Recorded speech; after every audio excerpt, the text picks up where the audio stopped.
Okay.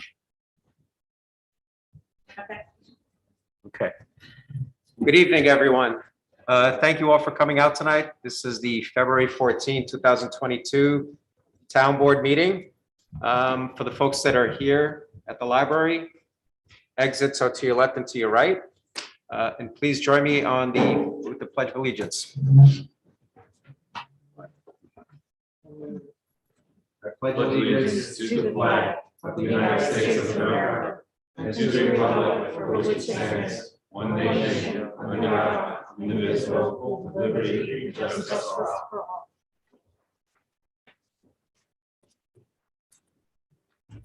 Okay, we'll start with public comment.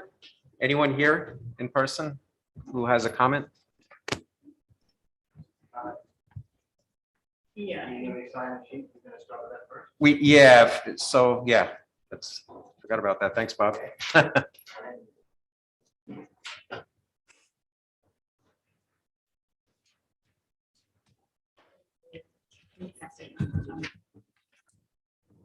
take this off or leave this on or what? You can take it off, yeah. Just for that. My 2 minutes, whatever.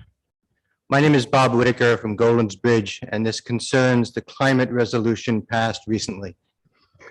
NASA has said, quote, humans have increased atmospheric carbon dioxide concentrations since the Industrial Revolution began. This is the most important cause of climate change. NASA, NOAA, the Energy Department, the National Science Foundation have all said, quote, greenhouse gas emissions from human activities are the only factors that can account for the observed warming over the last century. There are no credible alternative explanations supported by the evidence, end quote. Those government agencies project that without major reductions in our use of fossil fuels and greenhouse gas emissions, Earth's average temperature, its body temperature, could increase up to 7 degrees Fahrenheit or more by the end of this century. That is, from now to the end of this century, 7 degrees, with some estimates even higher, and double that at the poles. But increasing just 1 more degree, not 7, just 1, risk crossing that line scientists call the tipping point, essentially the point of no return, when natural warming processes that we caused and put in motion will continue to warm the planet, and we won't be able to stop them. Processes like melting permafrost that will release massive amounts of carbon dioxide and methane into the air, causing much more warming, and melting ice sheets that reduce Earth's ability to reflect sunlight. These natural processes have already begun, and if we pass their tipping points and they become irreversible, that 7-degree increase will become a catastrophic reality. Scientists say we'll reach that point of no return by the end of this decade, by around 2030, unless we dramatically reduce our emissions during this decade. And the only way to do that is by significantly reducing our use of fossil fuels and stop destroying our forests and wetlands that can absorb so much carbon from the air and store it for a very long time. The resolution passed by the board a few months ago was a beginning step in the right direction. But what we desperately need now is action. Thank you. Thank you, Bob. Tony, I have 2 people on Zoom that would like to comment. Okay. Barbara Mangione, I'm asking you to unmute, and you have 3 minutes. How is that, Janet? That's good. Okay, thank you. Happy Valentine's Day, everybody. I just had 3 questions that perhaps the board could answer during polling of the board later, if you have any answers to them.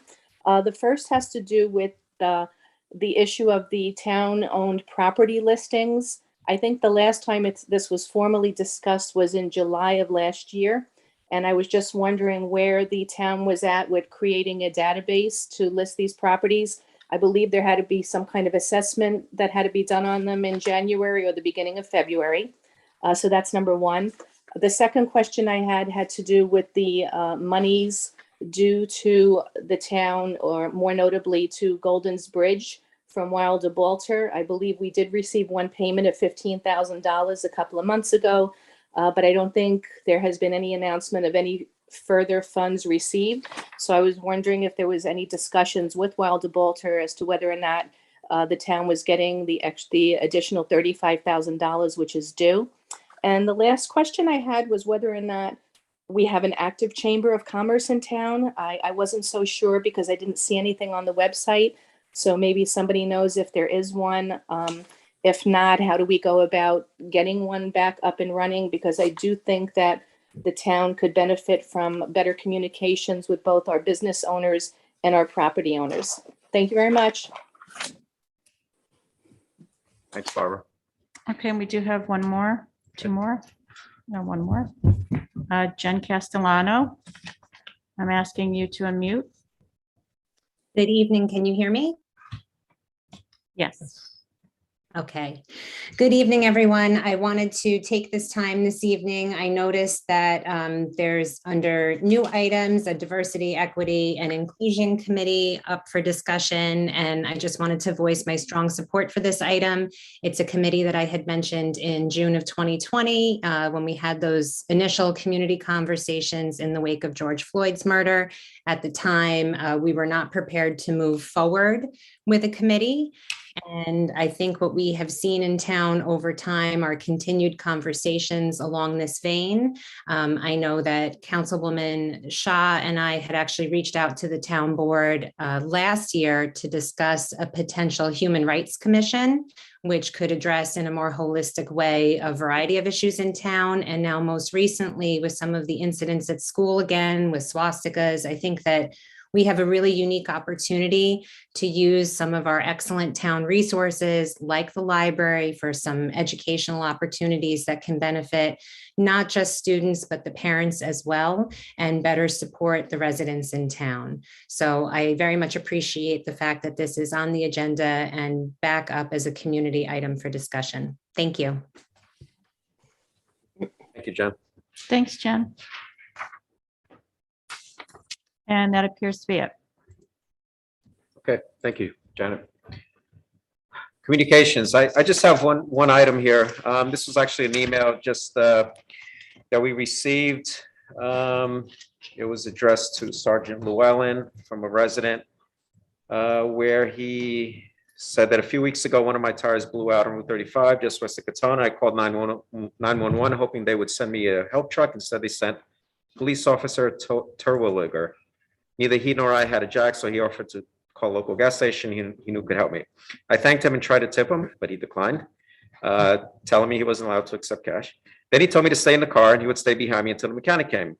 I told him I didn't want to tie him up and that I would stay there with the emergency lights on, freeing him to leave. He was concerned that I could be rear-ended and told me he would prefer to wait until after the tire was changed. I was very lucky.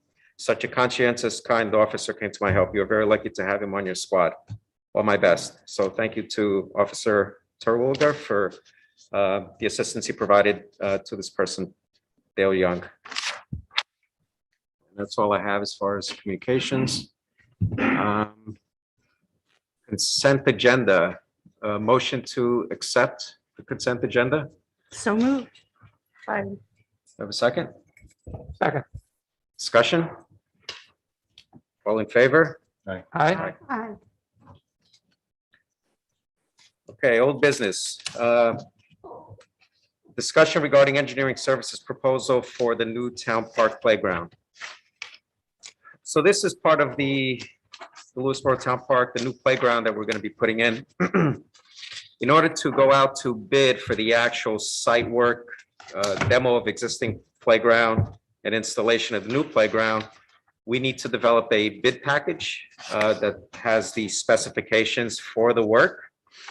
I did reach out to Kellard Sessions, who are the planning engineers that the town uses, and they did provide a quote for this service. And the total for the quote is $28,250. It's in the agenda packet.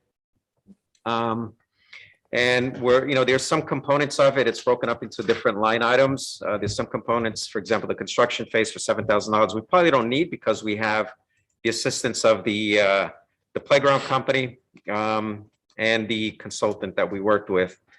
So they would do that for us without any charge.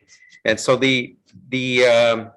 of course, the point of doing this is to see what quotes we would get for this work and compare them to a single quote that we have already received. So we want to look and see if we can get a better price for the work. And so this is something that I just wanted to run by the board, make you all aware of this proposal. And then if you would, I'd like to vote on pursuing it with Kellogg Sessions. So did I just hear that we got another offer also for these services? I actually consulted a second company, and their offer a couple of things. They couldn't put a package together right away for us. But they did take a look at the requirements for the specific bid spec, and their price was actually more than doubled Kellogg Sessions. So basically, what we'd be asking Kellogg Sessions to do is basically provide an outline of the work that needs to be done, breaking it down, and then putting together requests for bid based on the individual projects that need to be done, whether it's the landscaping or the different steps in the process. So that's why we need them, because they're looking at the property as a whole, and they're deciding what different things need to be addressed, and then how many different contractors we need to do the work, and then putting together the specifications for the work that each individual contractor will need to do. That at a 10,000 foot level, that's correct. So what they will do, there's some engineering involved. So there's a survey that we're currently pursuing for about $2,500. We have an existing a company that has already produced a survey for the town park. So they already have the base CAD or computer aided design file that they can build upon. But for this work, they need to have more granular topographical contours identified in 1 foot or 2 foot intervals. So we have a company that's going to build a survey. Kellogg Sessions will take that input from the survey, create what's called a base mapping, and work with the playground equipment provider who has a layout of the playground and identify where exactly the equipment's going to be located, the footings that are required, so they know where to pour concrete footings. And so that's part of their base mapping and the site plan phase of their proposal. And then there's a notice of intent phase, which is, I think let's see, what was the description here? That's where they actually identify to DEC the notice of intent for filing with the State Department of Environmental Conservation for coverage. It's a permitting requirement for stormwater discharge from construction activities. So they take care of that. And then they also take care of the freshwater wetland permit phase, which is required since the park is within 100 feet of DEC wetlands. So that's all included in there. And once they package all that together, that goes into the bid documents and the bid specifications that are then published for contractors to bid on. Does any part of this process need to go in front of our planning board, or? No, Do we know? no, because it's a type 2 Oh, secret. yes, I remember. Thank Yeah, you. which we voted on, I think, at the last meeting. Yes. So that's the discussion piece. So I think we need an approval, a vote to accept this proposal. If you need any further answers to your questions, Dana is on here and she's Okay. offered to answer anything. Does she raise her hand? She wants to. I can just add something if you want. Yeah. The proposal is for Kellogg Sessions to provide you with complete bid assistance for the project. So that's developing bid specifications, putting it out to bid, vetting the bidders, and then making recommendation for who you would award the actual bid to. And the second part of it is construction administration, which Right. is a fairly nominal figure for the project, but Right. they're offering that as part of it. You may or may not have to do that based on what the consultants are there Right, on site, but their job is to develop the specs Right. entirely, put it out to bid, go through the process of the GML And at that Right. point, they'll come and make a recommendation to you or give you the information with respect to what bids have come in and who they determine to be the low responsible bidder that will be entitled to have the contract. Right. And your options there are accept, reject and rebid, or do something Right. else, abandon the project, whatever you wish to do. Right. But this is something that you and I spoke about, that with respect to interdepartmentally, typically it's the engineering consultant that will provide those services. Right. Especially for a project like this that has a permitting component as well. So Right.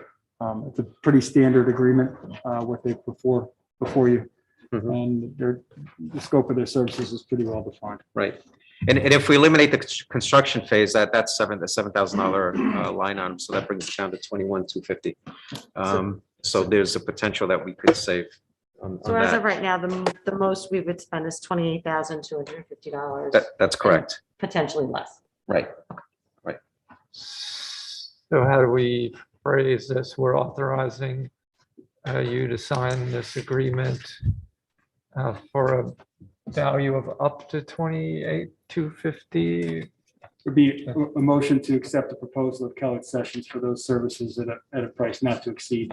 Not to Not to exceed exceed the 28,250. Okay, Yep. and you still could negotiate that piece there. Right. Okay.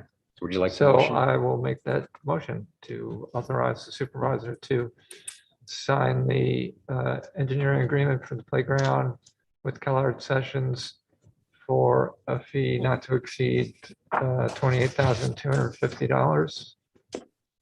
Do I have a second? Mary, Seconded. Roll call it or something. Mhm. roll call, discussion, any further discussion? No? Roll call? This will start with Andrew. Yes. Yes. Yes. Yes. Shaw says yes.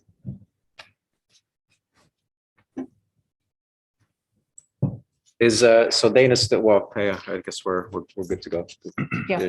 Yeah, we're good. Yeah. it's fine. Okay, so the next item, we have update on the collector roads resolution. So what this is, we have certain roads in town, including Fountain Road, Main Street, Oskalita Road, Spring Hill Lane, West Lane, where the speed limits are maintained by the state. These are state collector roads. And when we passed the resolution or passed the, we put in modified our town code to set our town maximum speed at 25 miles per hour, we couldn't do that for these towns. So the only way to do that is through going through a Senate bill or Senate or resolution to pursue that at the state level. So we did this last year, but it didn't get into the current phase where this was pursued through Senator Harkin's office. So this is just a renewal of that resolution for us to basically authorizing the supervisor to send a letter to the state legislators requesting that they exempt collector roads in the town of Lewisboro via home rule resolution from these state speed provisions. So essentially, we're asking the state to exempt us from the state setting the speed limit Correct. on these roads, so we can do it ourselves and set it at 25. That's correct. And the board voted last year to reduce the speed limit on town roads to 25. Is Correct. that correct? Okay. Right. So move So- for the resolution. Do I have a second? Second. Discussion? All in favor? Aye. Doesn't, like, right across the border in Richfield, aren't all the roads 25 once you get across? No. They quickly change within like a few feet almost when you go over the border to Richfield. It goes from 30 to 35 to 25, depending on what curve you're hitting. Yeah, even Route 35 is like 35 miles an hour. Or even 121 goes from 45 to 35. Yeah. And then when schools and sessions, 25. Yeah. Of course, Connecticut drivers are a little crazier. So. Right. I think we just You said that, not I. recently had someone send us an email about that they weren't pleased with the 55. Oh, on Yes. 35 near Yeah, Spring Hill, That's Spring right. Street. Exactly. Yeah. Yeah. Yeah. Yeah. we should, I know I've come close to I getting think we're rear-ended a collecting few a few times. things for the DOT. right? Mhm. Okay, so now moving on to new business. We have a library presentation. Is that going to be you, Jay? Or? Or some- Okay. Andrea, and Tony, Rich, Mary, Janet. I don't. Greg. My name is Jamie. I'm the Library Board of Trustees. I'm here with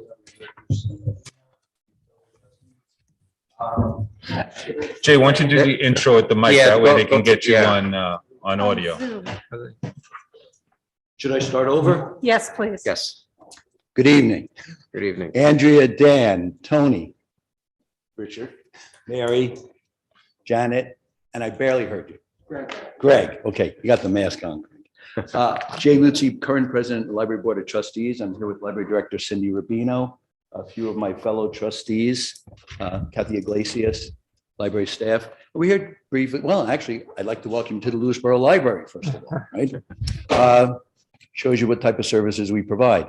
But here tonight, Cindy has put together a PowerPoint presentation with basically two facets. She wants to explain a bit about the services of the library, and secondly, explain, maybe demystify to some degree, how the financial aspects of the library work.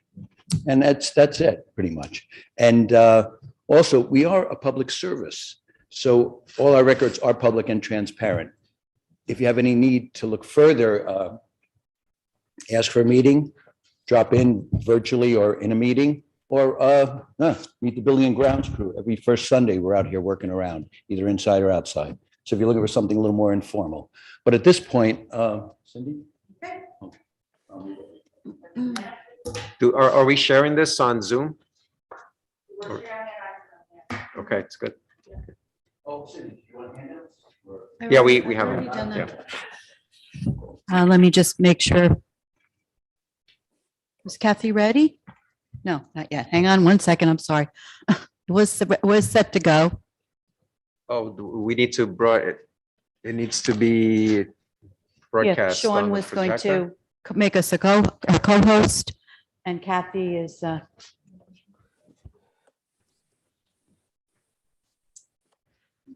you hear me? I'm running the mic. It's hard to tell from this end.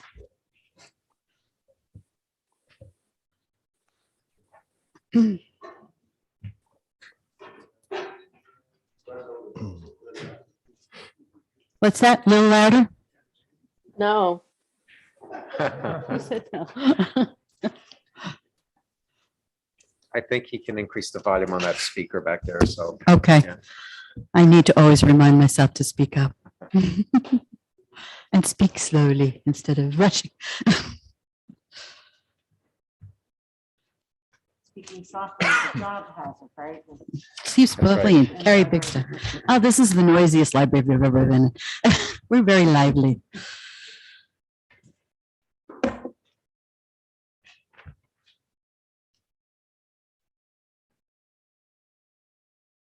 That's a good spot for it, right? You might be able to make this small too. If you drag it over to the, Can or that you might see be the Andrea? host. Andrea? Yeah. Can you see? Oh, there we go. Oops. All right, we're all set. Good evening on this Valentine's night. Thank you to the town board for this opportunity to give this presentation on the library's mission and budget in this public setting, so we can reach the Zoom public as well. I want to introduce Kathy Iglesias, who is our technology coordinator, and she is the head of the circulation department. One of the key members of the library staff. Okay. Okay, Kathy, when you're ready, you can advance. Okay, so the Lewisboro Library is an association library. We're a 501c3 nonprofit organization that's chartered by the state of New York to be a public library. It's very boring, but there are actually 4 different legal structures for libraries in New York State, of which the association library is one. It's a little bit different than the others. The others are municipal libraries, special district, and school district. The last 2 are self-taxing districts. The difference in the name really just only applies to the border that they are chartered to serve. So in the special district, they're usually chartered to serve one or more towns limits. a school district library would be set up to serve the borders of the school district, but is really not run by the school district. Very boring, I know. So we're an association library. It's one of the oldest forms. There are 9 association libraries in Westchester County. Of the 38 libraries, we are one of them. The library annually negotiates and contracts with the town to deliver library services. The town currently funds the library at $455,914, which in 2022 is 69.6% of the library's operating budget. This is only 3.3% of the town's total budget of $13,747,170. This is down from 3.6% in 2021. In 2020, this resulted in the town funding the library at $35.30 per capita. This was the lowest per capita rate for library funding in Westchester County, ranking us 38th out of the 38 libraries in Westchester. And the next slide, I will show you the comparison for that. The library must raise in 2022 30.5% of our operating budget in order to maintain our current level of services to the community. Being an association library and a 501c3, we actually can legally raise funds. The other types of libraries cannot do that, and they have to depend on friends associations to do that. But that also means that a lot of our staff time and our board is spent fundraising. Cindy, could you just briefly explain what the operating budget is as it pertains to the Lewisboro Library? The operating budget is basically running the library, the building, the services, just paying for everything on an annual basis. As it's very similar to a small business. So it would be the operating budget of our program services, hours, everything that we do. Kathy? So I'm sorry, this is not that easy to read, but it's vertical and it doesn't work very well in PowerPoint. But the source of this is the Westchester Library System Annual Member Statistics, which are done every year. And this is for 2020, which is the most recent data available. And you will see in the right-hand column is the rank of the libraries in terms solely of the public support appropriated per capita. I have also bolded on that list some of our neighboring libraries, and you can see where they are.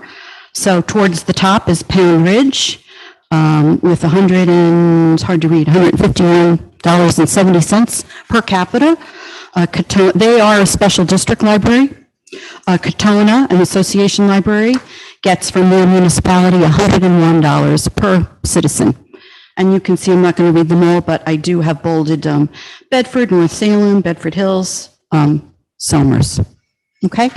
I might add that I've been at the library since 2003, and I have never seen the library budge from that 38th. I did not have time to research it before that.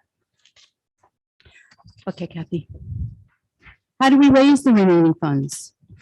Direct mail, social media, annual appeals for donations, the library fair, library trustee directed fundraising events and sales, library fees and fines, and the New York State local aid to libraries, which comes to about $3,000 a year. So we're not going to turn it down, but it doesn't really make a whole lot of difference. Okay, Kath. Here's a copy of our budget. This budget was approved on December 8th, 2021. Of course, when I gave the budget presentation to the town back in October, this is not the same budget because obviously we go through the same process that you do, that the budget gets revised as we get more information closer to the end of the fiscal year, what we think we can raise, what we think our expenses are going to be. So this was the final version of our budget, which may be different from what you saw in October. I want to call attention to the bottom line on the right hand, the 2022 column, which is in the red. Hang on a minute, let me just switch my page here. We customarily, for many years now, have created budgets with a net loss in our operating budget. We do this on the assumption that the library will be able to raise enough money to cover the net loss by the end of the year. This is done knowing that the majority of the library's fundraising comes in during the fourth quarter of the fiscal year. Due to the timing of the fair and the annual holiday direct mail appeal, which brings in the greatest number of donations, because our fiscal year is calendar year. We maintain, what happens if the library does not close the gap and eliminate the net loss in the budget? We maintain an operating reserve to cover minor net losses. Usually we try to aim for 2 months of operating expenses plus the amount of the fair. Failing this, the library would have to decrease its operating hours, services, programs, and purchasing of library materials for the library collection. Since 2009, the library has had to dip into its operating reserve 8 times to cover an annual operating fund net loss of every year was a greater, differing amounts. The other 4 years were even. In 2021, however, the library finished for the first time in a long time with a net profit due to receiving a PPP forgivable loan from the federal government and some generous donations. So that was an unusual year. The prior year, even though we got the PPP, we still finished with a net loss. Obviously, it was a bad time for everyone, and donations were not as generous as they had been in the past.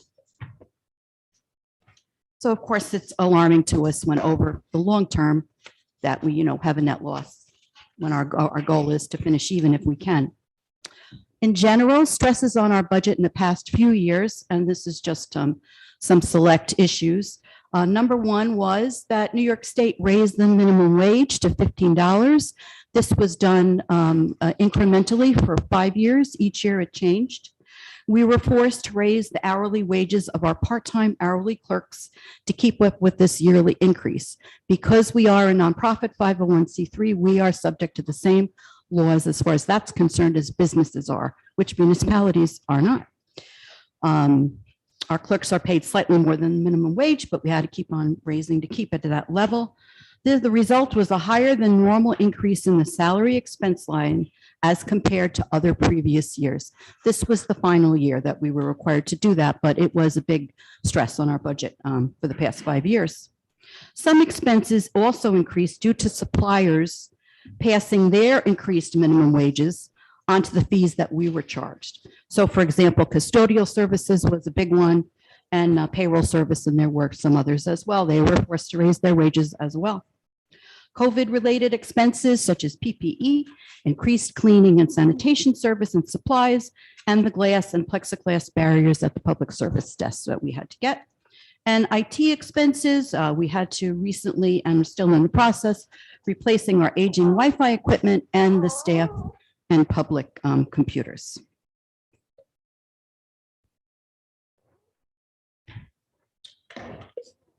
Just a few examples of the cost-saving measures we have taken in the past 2 or 3 years. This is not just in the past 2 or 3 years, but in general, the library is part of the Westchester Library System Cooperative, which allows us to borrow materials from our patrons from any other library in the county through the WLS delivery system. We freely share our collection and get deliveries 6 days a week.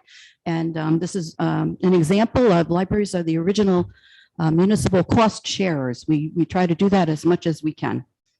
We reduced our hours starting in 2020 as a result of the pandemic and also the stress on our budget. We eliminated our Sunday hours and our Tuesday evening hours. We have not restored those yet. Library materials budget was only increased a very small percentage, despite the fact that books and DVDs and everything else we buy that went up to help offset the personnel costs. We negotiated with the cleaning service for a better rate, which was not easy considering their costs went up. We created our own backroom network to avoid increased charges from the Westchester Library IT department to provide it for us, though we still rely on their network and equipment for Wi-Fi and circulation desk and reference functions. We removed one public computer to reduce the WLS IT charge, and we signed a contract to lease our printers and copiers instead of buying to reduce costs. Yes, Mary? Isn't being a part of the cooperative also what allows people from Golden's Bridge to go to the Katona Library? Yes, And yes. people from Vista to go visit Pound Ridge Library as well? Yes, everybody, it's free. As long as you have a library card from a public library in your town, you can use any library in the county. By the way, if our library should cease operations for any reason, or if our budget was slashed enough that we could not function in a way that would meet the minimum standards of the state, then our citizens could not use another library, because each municipality has to either have their own library or fund another one in order to have access to the system. Okay, I want to talk about salaries as a percentage of the budget. According to the budget, the 2022 budget, our salary and benefits and payroll tax expense comes in at $474,279, which is 72.4% of the budget. All other expenses were $180,816, coming in at 27.6.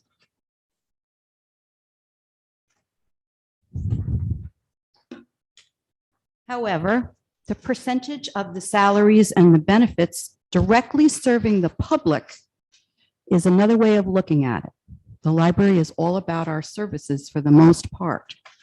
So I broke down, looked at the functions of all of the salaries of the staff, and those functions directly serving the public came to 300,577, which is 63.38% of the salary budget line. Administrative would be the 36.62% of the total.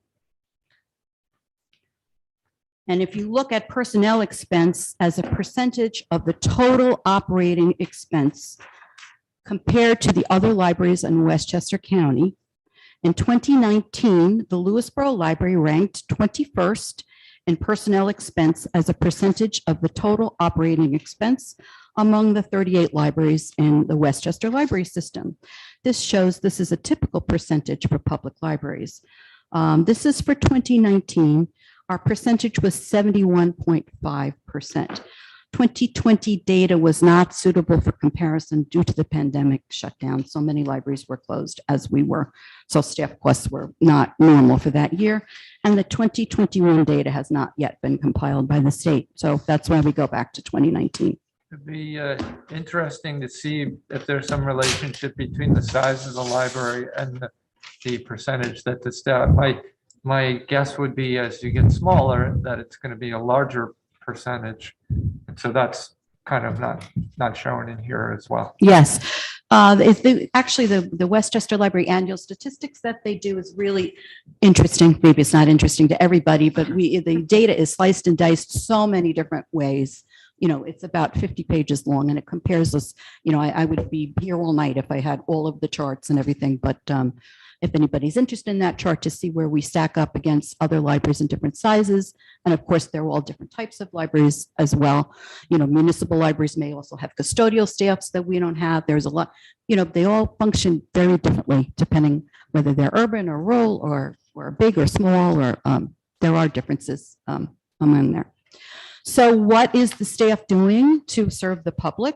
And I don't want to read all the details here, but generally we have our circulation desk staff that's dealing with the public.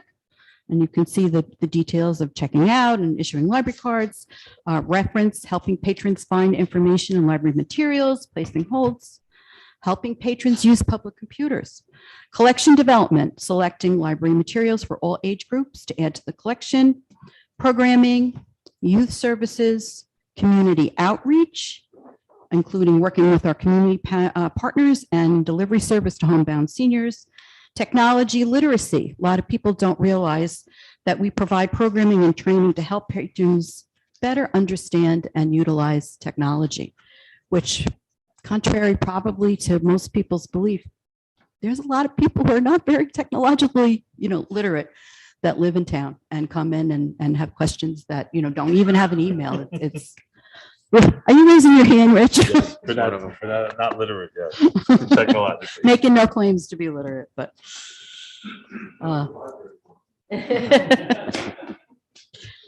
As a matter of fact, part of our outreach, we already work with the Parks and Rec Seniors program very closely. And one of the services we're going to be adding is that Kathy is actually going to be visiting them on a monthly basis to answer any questions about how to use their cell phones or their iPads or any technology question that they have. Of course, they're welcome to come here, but we thought it would be great to have them. They're already gathered there, so we're going to give that a try. The administrative functions of the staff are pretty typical, but fundraising is right there up at the top. Marketing and social media, you know, I'm not going to read all of this, you know, generally what the other administrative costs would be. And Kathy and I, the primary administrators, and even within that percentage of serving the public, both of us run programs. Kathy runs some excellent technology programs. She had one recently about how to use Google Drive for storage. She had 12 people attending that. I've given technology programs over the years as well. I run a book club for the seniors. So even though we're the administrators, probably at least, I don't know, what did we say? 48% of your time was spent with the public, and probably at least 25, 30% of my time is spent, you know, besides my administrative, directly working with the public. So when you look at the other category, other than salaries and benefits, which is 27.6 of the total budget, 180,816. Of that amount, 28% of the administrative costs are 51,000 or for directly for patrons, including spending for library materials, print and digital content, everything that goes along with that. An amount that we have for digital content purchasing with the Westchester Library Member Library Cooperative and programming. The remaining 71.8% are spent on traditional administrative tasks, including IT and maintaining our website and communicating, all of that. So when you add in the percentage of the staff time that's spent dealing with the public and the percentage of the administrative budget that's also used for dealing with the public, you come down to 53.6% of the budget is for direct public service and paying for library materials. The administrative part is 46.33%. So other ways we serve our community: functioning as a warming, cooling, and charging station for the community during emergencies, providing meeting space, community for nonprofit groups and community, providing cultural events such as concerts and plays, local history center, including library archives dating to circa 1800. Our library in one form or another has existed since 1798, and we are one of the oldest voluntary libraries in New York State when you go back that far. We were chartered with the state in 1903, but we existed for many years before that.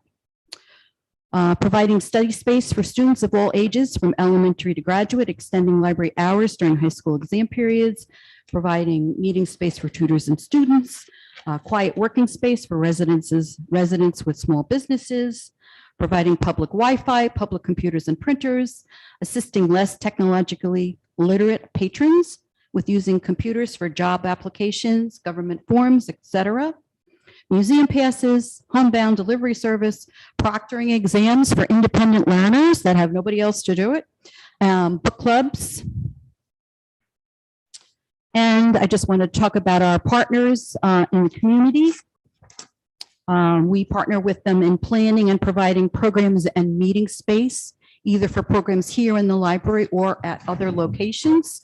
Past several years, we've worked with the Lewisboro Land Trust, Lewisboro Garden Club, League of Women Voters, Girl Scout and Boy Scout troops, Katona Lewisboro schools and their PTOs, local nursery schools, homeschooling community, and the town of Lewisboro Parks and Rec senior program. As I've mentioned, we work very carefully with them. I run a monthly book club for them, and our community crafters have started providing them with some materials. We work very closely with them. We work closely with the town historian. We've worked with the sustainability committee and film series, as Dan knows, in the past, and some other programs. And of course, the town board. We provide space here. We use the library's equipment. We provide space for the inauguration or whatever is needed, our conference room for the library. So I just want to say thank you again for the opportunity to come speak to you and also to the public, the town. Where the library is very grateful to our donors and volunteers that help the library serve our community. And I want to thank everyone who wrote a letter to the newspaper or the town board or contacted us in support of the library. And I just want to also mention that we will be holding our annual meeting to elect our trustees and review our annual state of the library on February 27th, 2022 via Zoom. And we will also be having an author speak, David Michaelis, who is the author of a biography of Eleanor, who lives in Bedford.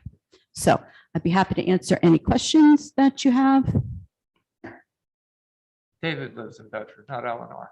Yes.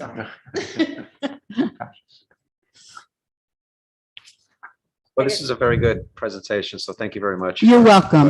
Yeah, as you know, those that have been on the board, I usually come in October and give a presentation, usually not this formal, though I certainly can do that. I did not get tonight into any of our discussion of our statistics. They're not done for 2021 yet, but we'll certainly be able to share with you, how many people we serve and the programs that we have and circulation statistics and that type of thing. No, Yeah, sure. I was going to say, this is a great peek under the hood. Most of the residents don't necessarily know everything that goes on here, so it's a great opportunity. Thanks. Sorry. Oh, it's okay. Thank you for coming. As I throw my nameplate on the floor for everyone. So I know that my words at the first meeting got everyone a little upset, but I knew that that was going to happen. I knew that what I had to say wasn't necessarily going to be, appreciated by all. But just so that you all know, it's not my intention to somehow manage to create the demise of the library, of the Lewisboro Library. That's not where I was coming from. Being a new member on the board, I think it's really important that we look at every expenditure with new eyes, right? And similar to the conversation that we had about the DAPC, the Drug Action Prevention Council a few weeks ago, we were investing money in it for a couple of years and not getting, as far as we can tell, our worth out of it. It wasn't providing the service to the community that we needed for various reasons. And I asked a lot of questions. And really what came out of it was there were things that the community and the town could have been doing to make it worth the money that we were investing into it that we weren't doing. And as a result, I voted in favor of doing it because it was obvious what the solution was. We need to add members to the committee, et cetera, et cetera. That's how it works. So I was looking at the budget for the library over the past few years. A lot of the questions were answered tonight. Thank you, Cindy. But some of the other ones I still have. For instance, the location of the library is quite polarizing to some because it used to be known as the South Salem Library, right? And it changed to the Lewisboro Library. I think in part to try to encompass and welcome more members of the community to come in here because it serves the entire community and not just South Salem. So I was very interested to find out, and again, you said the statistics aren't done, where the patrons come from within the community. What circumference? Do they actually come from Golden's Bridge? Because in my conversations as I was going door to door, there's a lot of people in Golden's Bridge that go to Katona. There's a lot of people in Vista that go to Richfield or go to Pound Ridge. And so where are we drawing from within the community? For instance, is it the same, just for argument's sake, are we serving the same 100 households, let's say, we have the same 100 households checking out all the books or making use of the services, or is it spread out throughout the town? So it would be very different if you've got 100 people checking out 100 books versus one person checking out 100 books, right? So I was very interested to find that out. And then how many employees do we have? How many are part-time? How many full-time? How many librarians? The teen librarian was very interesting to me. But in the end, if the answer is we're not reaching as much of the community as we should, when we are spending, which our financial person says 6% of the budget goes to the library. If we're spending that much community-wise and only a tiny portion of our community are taking advantage of the library, then comes the next question. What can we do as town board members and members of the community to make that change? How do we get more people to take advantage of the services that our library is providing? And I think that's the first step, not closing the doors of the library. So that, we say we're spending $455,000 a year, and that's a big chunk of our budget. So let's make sure we're getting our worth out of the library, and what else can we do? And how else can we help raise money? And how else can we get the word out into the community? So that's really where I was coming from. Yeah, I just wanted to say, at that meeting, you did suggest that the money could be better spent on sports fields and facilities. I just was really astounded to hear you say that why we would have to choose between the two things. And you would think, seek to lower the library budget to accomplish that. And I wanted to point out that we are lowest funded library in Westchester County. If anything, what we are giving is really embarrassing compared to the towns around us. I don't disagree on that. I just think that we need to look at everything really closely. And I'm not saying let's close the library and give the money to Parks and Rec. My point was, it's a large part of the town budget, and we need to make sure that a large part of our community is using it. And I want to see that happen. I'm not looking, the library is not on my chopping block. It is not my intention to spend my next 4 years in this seat getting rid of the Lewisboro Library.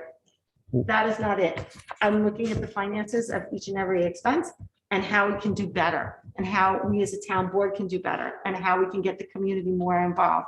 I enjoy volunteering my time, going to the library fair, spending money at the library fair. Well, we appreciated your term in the dunk tank that Well, day. thank you very much. And I'm sure next year it'll be appreciated even more after these conversations. But I think that we need to do more to get more people to use the services that you all provide. And, I put a microscope on it because it's a lot of money, but I'm not looking to, come out with pitchforks to close the doors of the Lewisboro Library. That's not. No, here, you need to be here so that people at home can hear There's you. two things. One, the shape of the town is Wait, one of wait the till you biggest get to challenges. Go to the microphone, please. The shape of the town is one of the biggest challenges. You Yes. probably all know that. And I know we try to address it in our own way. Andrew, your questions, many of them are very specific, and what we really suggest, if you want to meet with us, come down and talk with us. Absolutely. That's probably the best way. It was almost getting a little personal, almost insulting.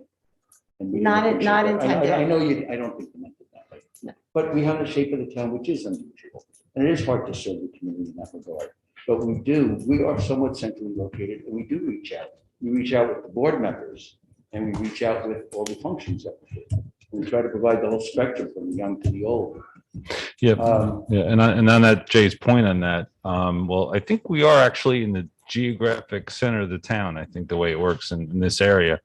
And one of the things that was really beneficial during the pandemic, the dramatic increase in use of materials that people in the community, all across the community, took advantage of to help get through the pandemic. So it turned out to be a tremendous resource in helping the community get through it. Buy materials to pick up at the library, online materials, which really skyrocketed, if I remember being on the board towards the beginning of the pandemic. And that was something that was just a beneficial, unbelievable benefit to the community. People who were isolated at home, people looking to, get through it day by day. And the library played a tremendous role in helping our community with that. Appreciate the acknowledgement of that. If I could offer, it's definitely never harmful to think about how can we coordinate and collaborate with the libraries, at a more beneficial way. But I just want to point out that these things are not all just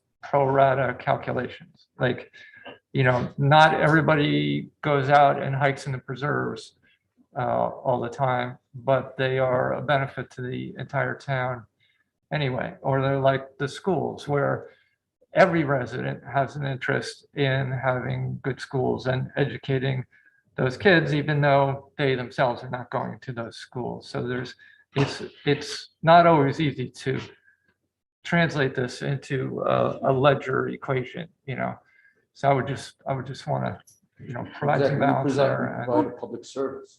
The other thing is, I know when I served on the library board, at the very beginning, there was actually a movement to try and move the library to the town park. Yeah. And that went over like a lead balloon. And part of the reason is because that space does not have enough parking space for what's there to begin with. And it would have been an incredible amount of money to build something from scratch there as well.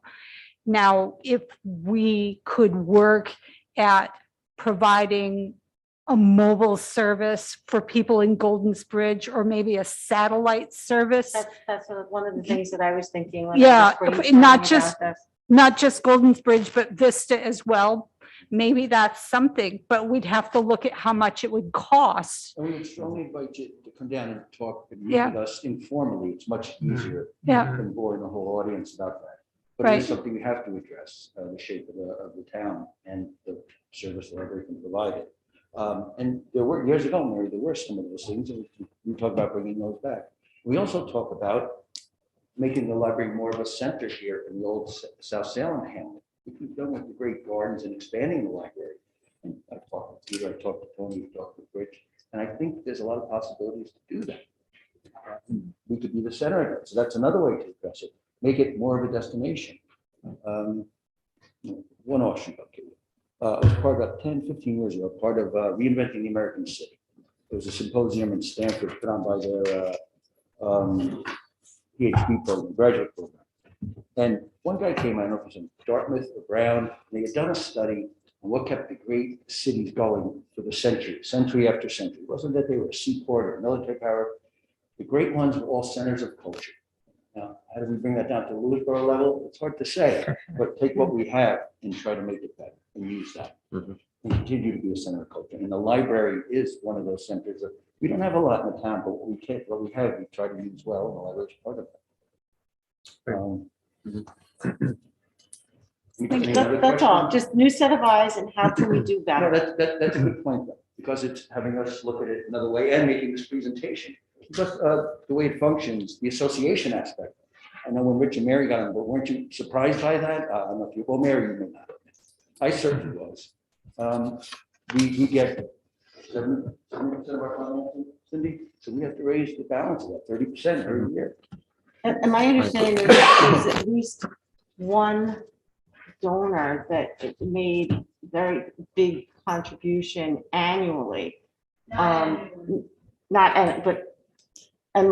one of my concerns when I was looking at the budget, well, what if that person disappears or moves, or, that's additional One of our money concerns, that has to be made up, and, again, conversation for when I come Yes. This is to one of why- your board meetings. This is why we don't make a balanced budget, because you cannot predict, whether the amount we try to, that's our goal to meet that. Usually we come close, but you're right. You're absolutely right. That's unfortunately the curse of being an association library.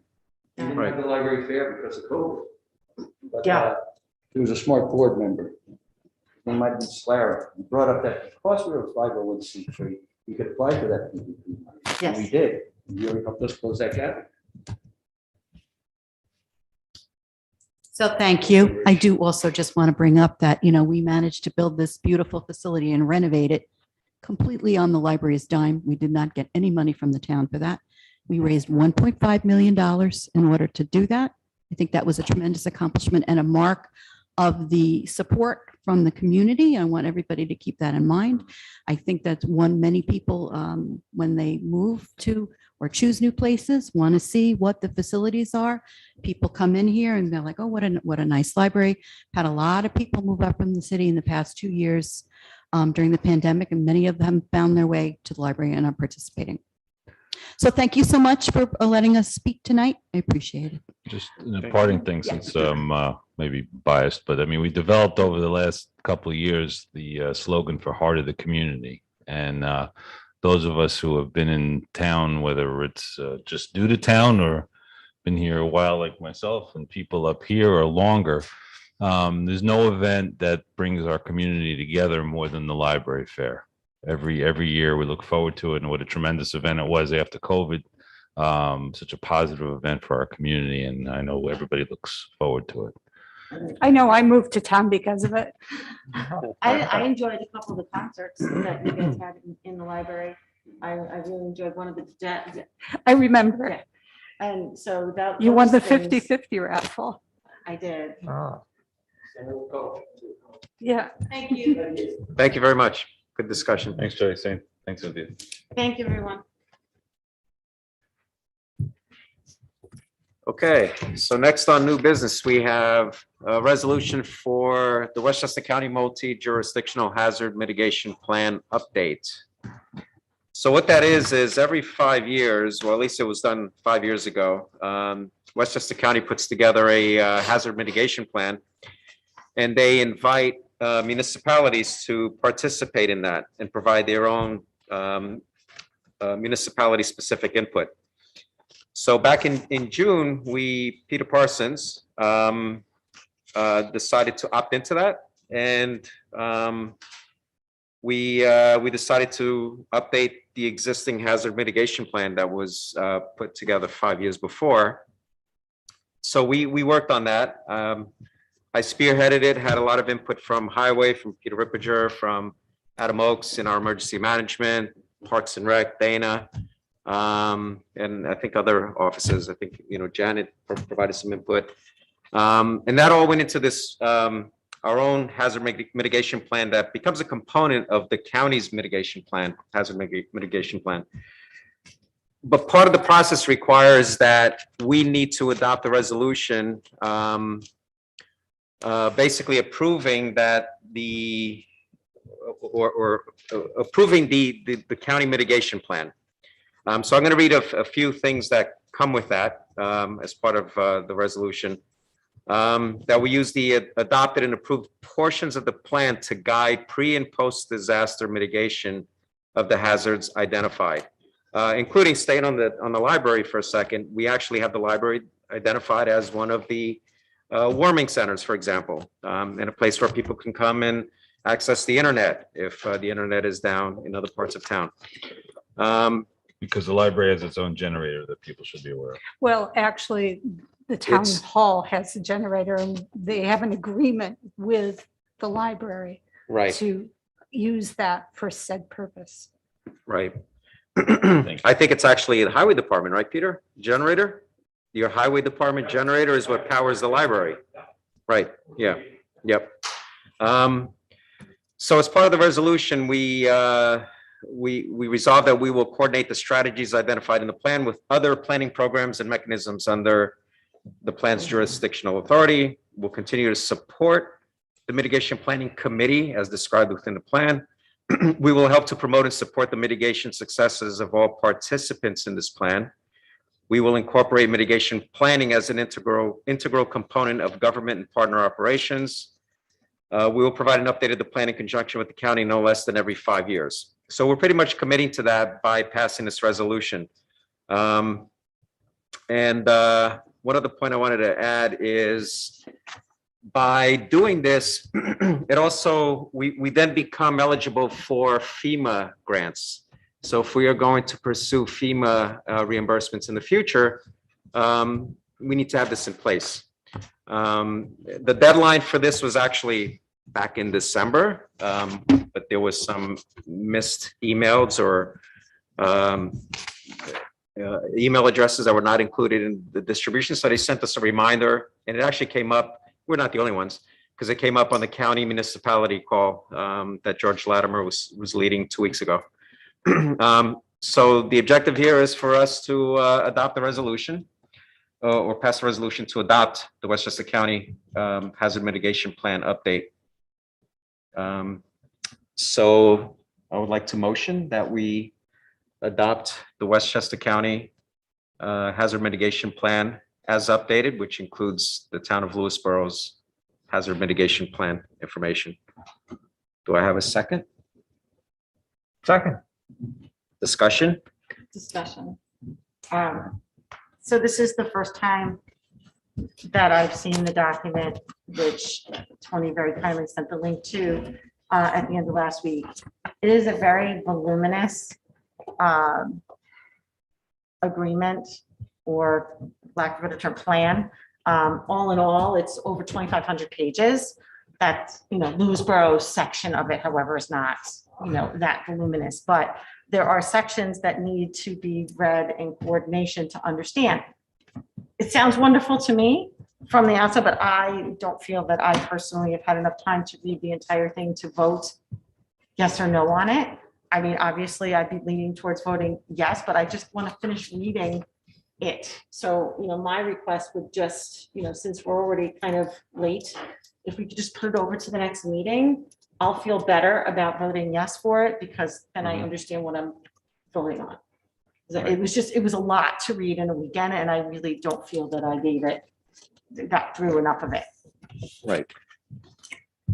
And if I could just add, so that is a living document. So what we've put in there is includes things that are work in progress. Things like adding a generator to Onitru. We had a commitment to do that, I think 5 years ago. We didn't do it, but it's in the plan now so we left it in there. So these are things that we can update over time, and they're going to require that we keep that document updated. So I don't see any downside. My only concern is that the deadline was December 21st. And here we are almost 2 months later. Can we wait another 2 weeks potentially?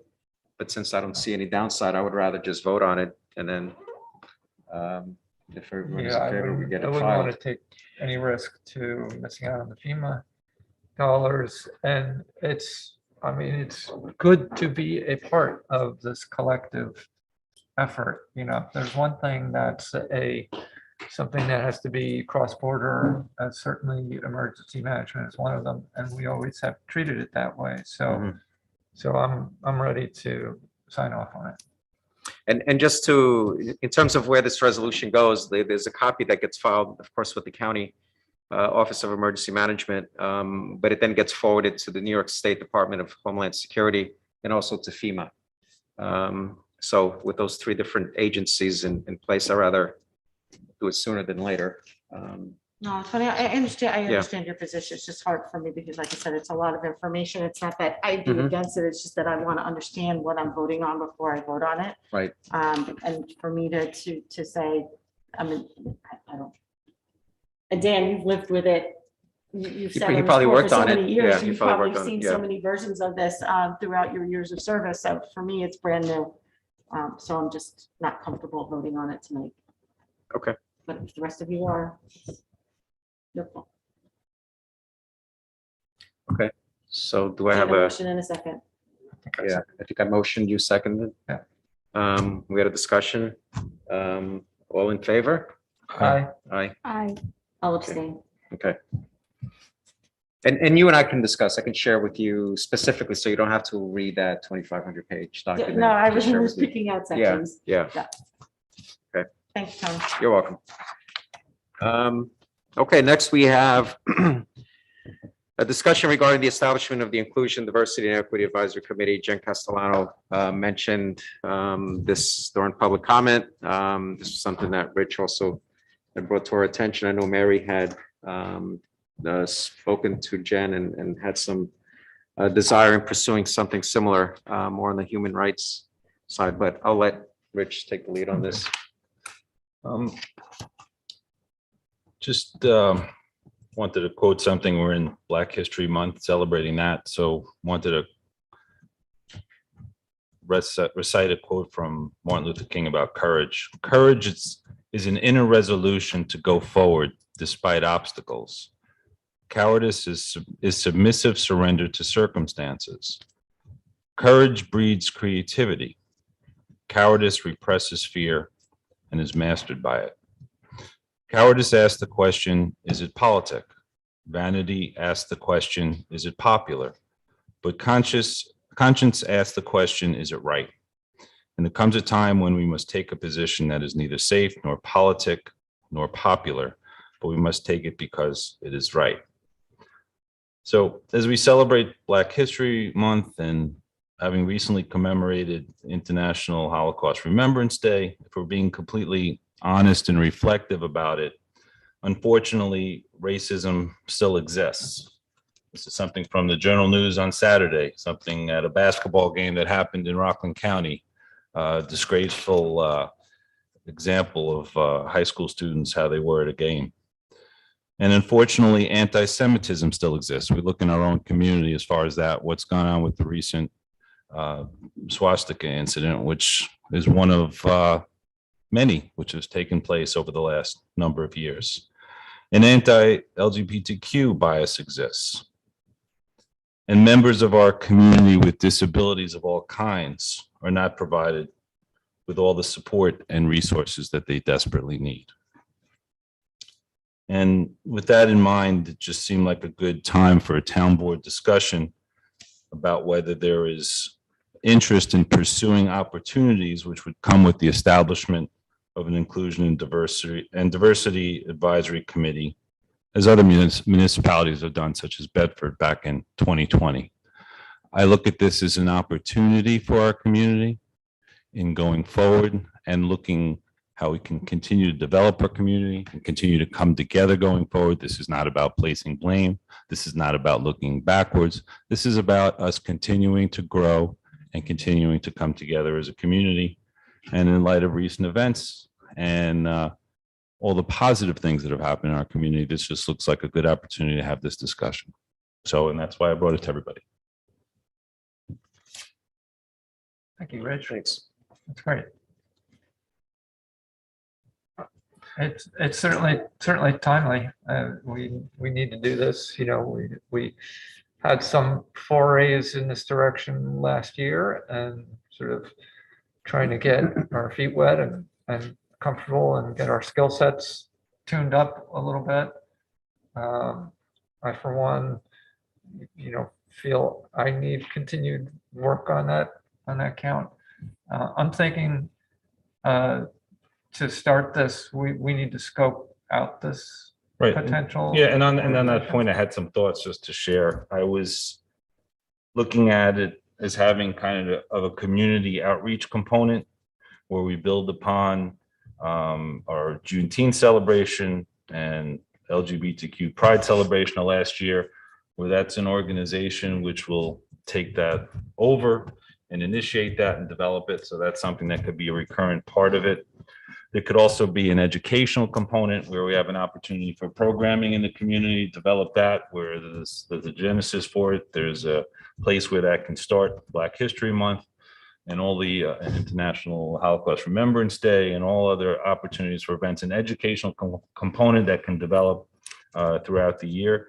And also an advisory component to see if people on the committee, people who have been in town of all different backgrounds that want to participate, can offer suggestions or where there's opportunities for the town to improve things based upon policies or practices based upon people's personal experiences and offer that in an informal way over time without any deadline to do so, or just organically things can develop as people see it being an opportunity to do so. So I'm wondering if we approach this sort of like your grant committee, where we first do some soliciting of, who's interested, have some chats, kind of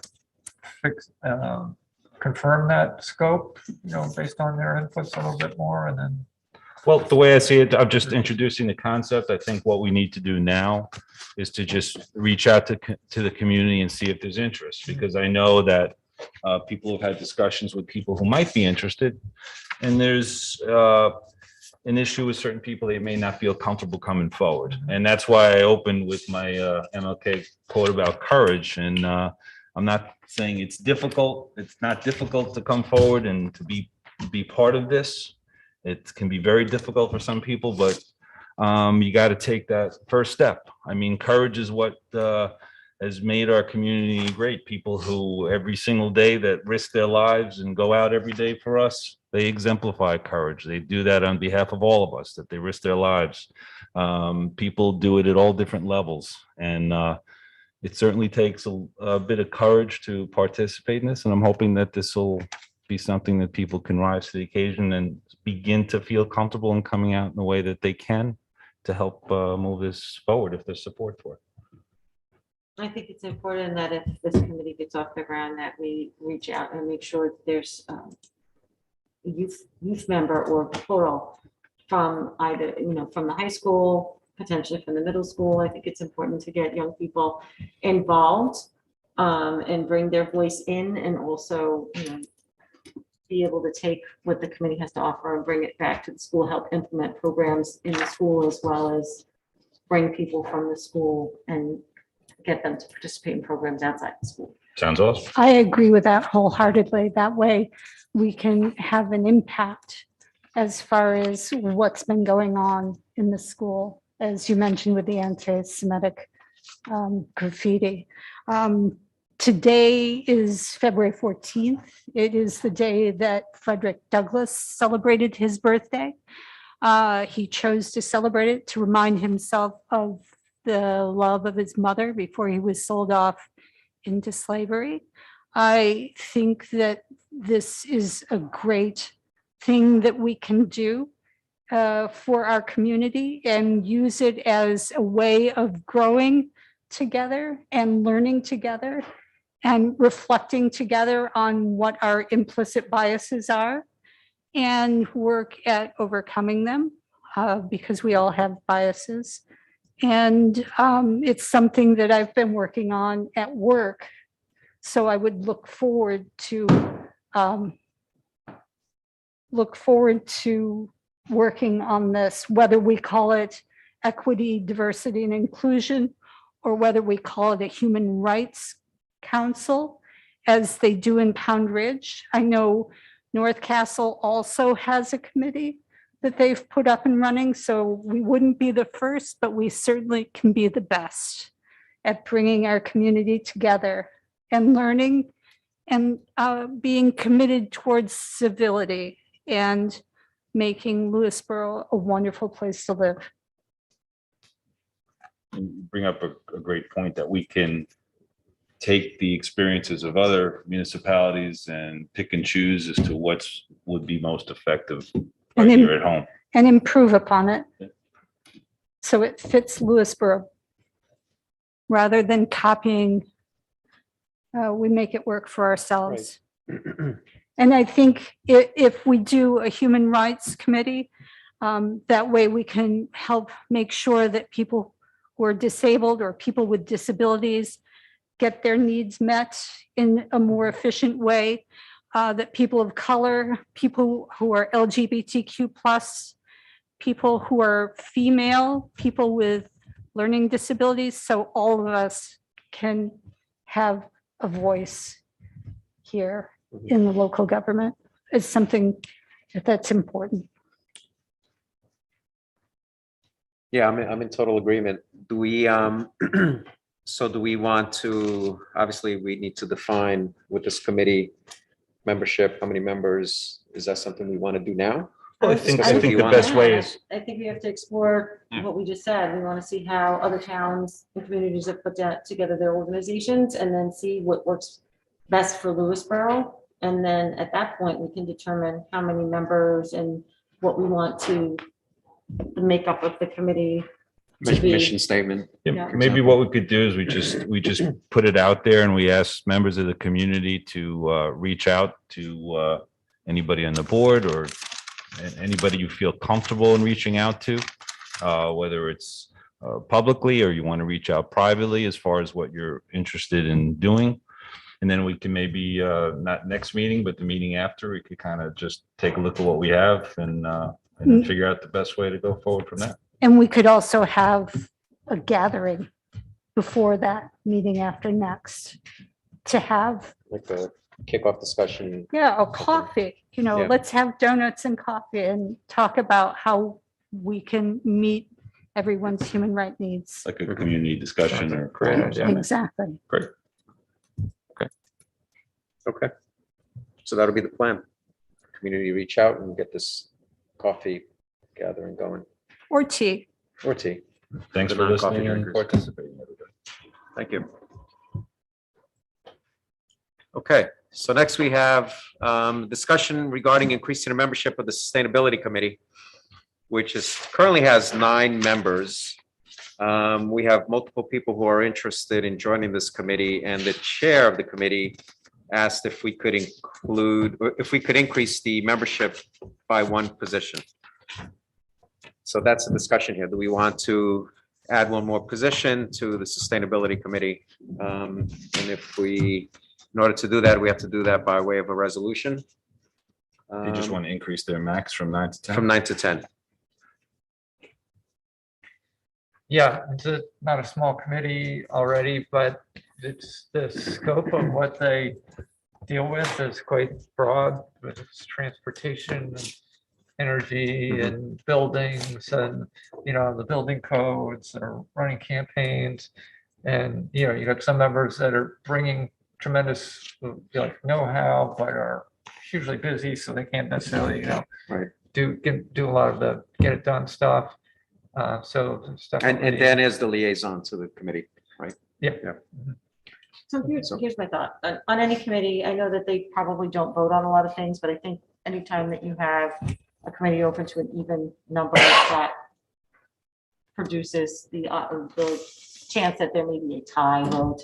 So I kind of like the idea of keeping it odd, but also, I mean, what if instead of increasing the number of voting members, you increase the membership, so to speak, to advisory members or they're just not like non-voting members who come non-voting, right. and they contribute, but they're not voting. Right. 'Cause Which we have otherwise- in other committees. We do have non-voting members, yeah.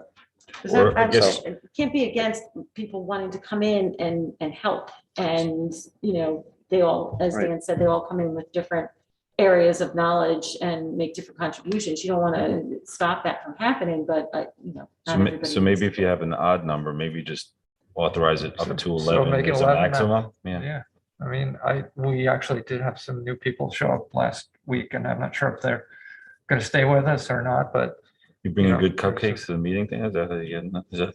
That's what it is, yeah. Organic, of course. I mean, I would be okay with increasing it to 11. If, Why?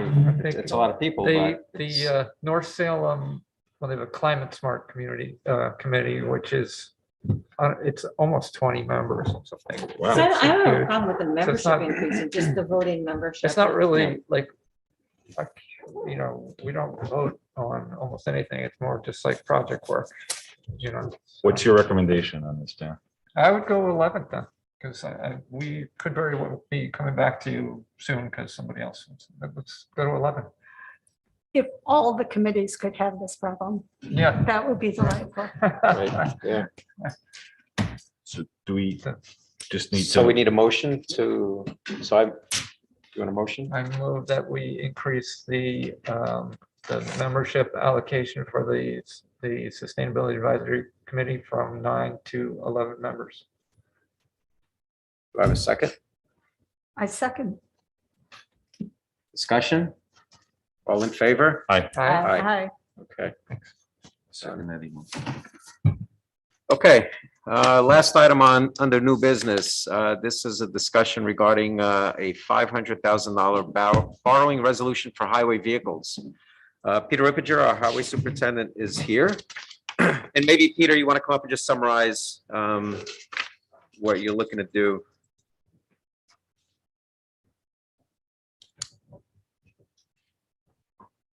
Good evening. Good evening, Peter. It's Relief. What I wanted to present tonight was, as you got there, is for all the new members here in the town board, how the highway department operates with their equipment, how we fund our equipment, where we get it usually with bond. Right now, we have 2 vehicles well over the age of 20 years old. Okay, one of them is our highway sweepers, 21 years old. Now, the trouble with equipment right now, it's extremely expensive. When I started here 18 years ago, a normal plow truck was $90,000. I thought that was bad. The $220,000 at present. Okay. Life expectancy, 14 years. Now, we here at the town of Lewisboro are able to push it ahead. Some of the trucks we have are already past our life expectancy. So what we're trying to do is two pieces right now. One is the truck, and one is the sweeper, to try to update them before they let us down totally. Now, the sweeper that we've had, as it says, 20 years old, it's at 23, 2003. Now, it is running. Every year we put sizable amount of money into it. It will be a matter of time when it's just going to be, it's done. Because what we're having trouble is getting parts for it. Now we're coming into that situation that the parts are becoming hard.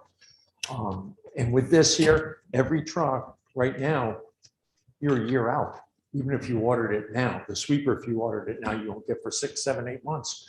We're told plow trucks, because of the parts and the trucks available, we stop manufacturing them, that you could be a year and a half. Peter, So my thought is, before you don't want to get too far behind, and the town's been very good. We bonded years ago, we leased it. We leased trucks and municipal lease, and we bought them back, but because of the interest rate, that wasn't applicable.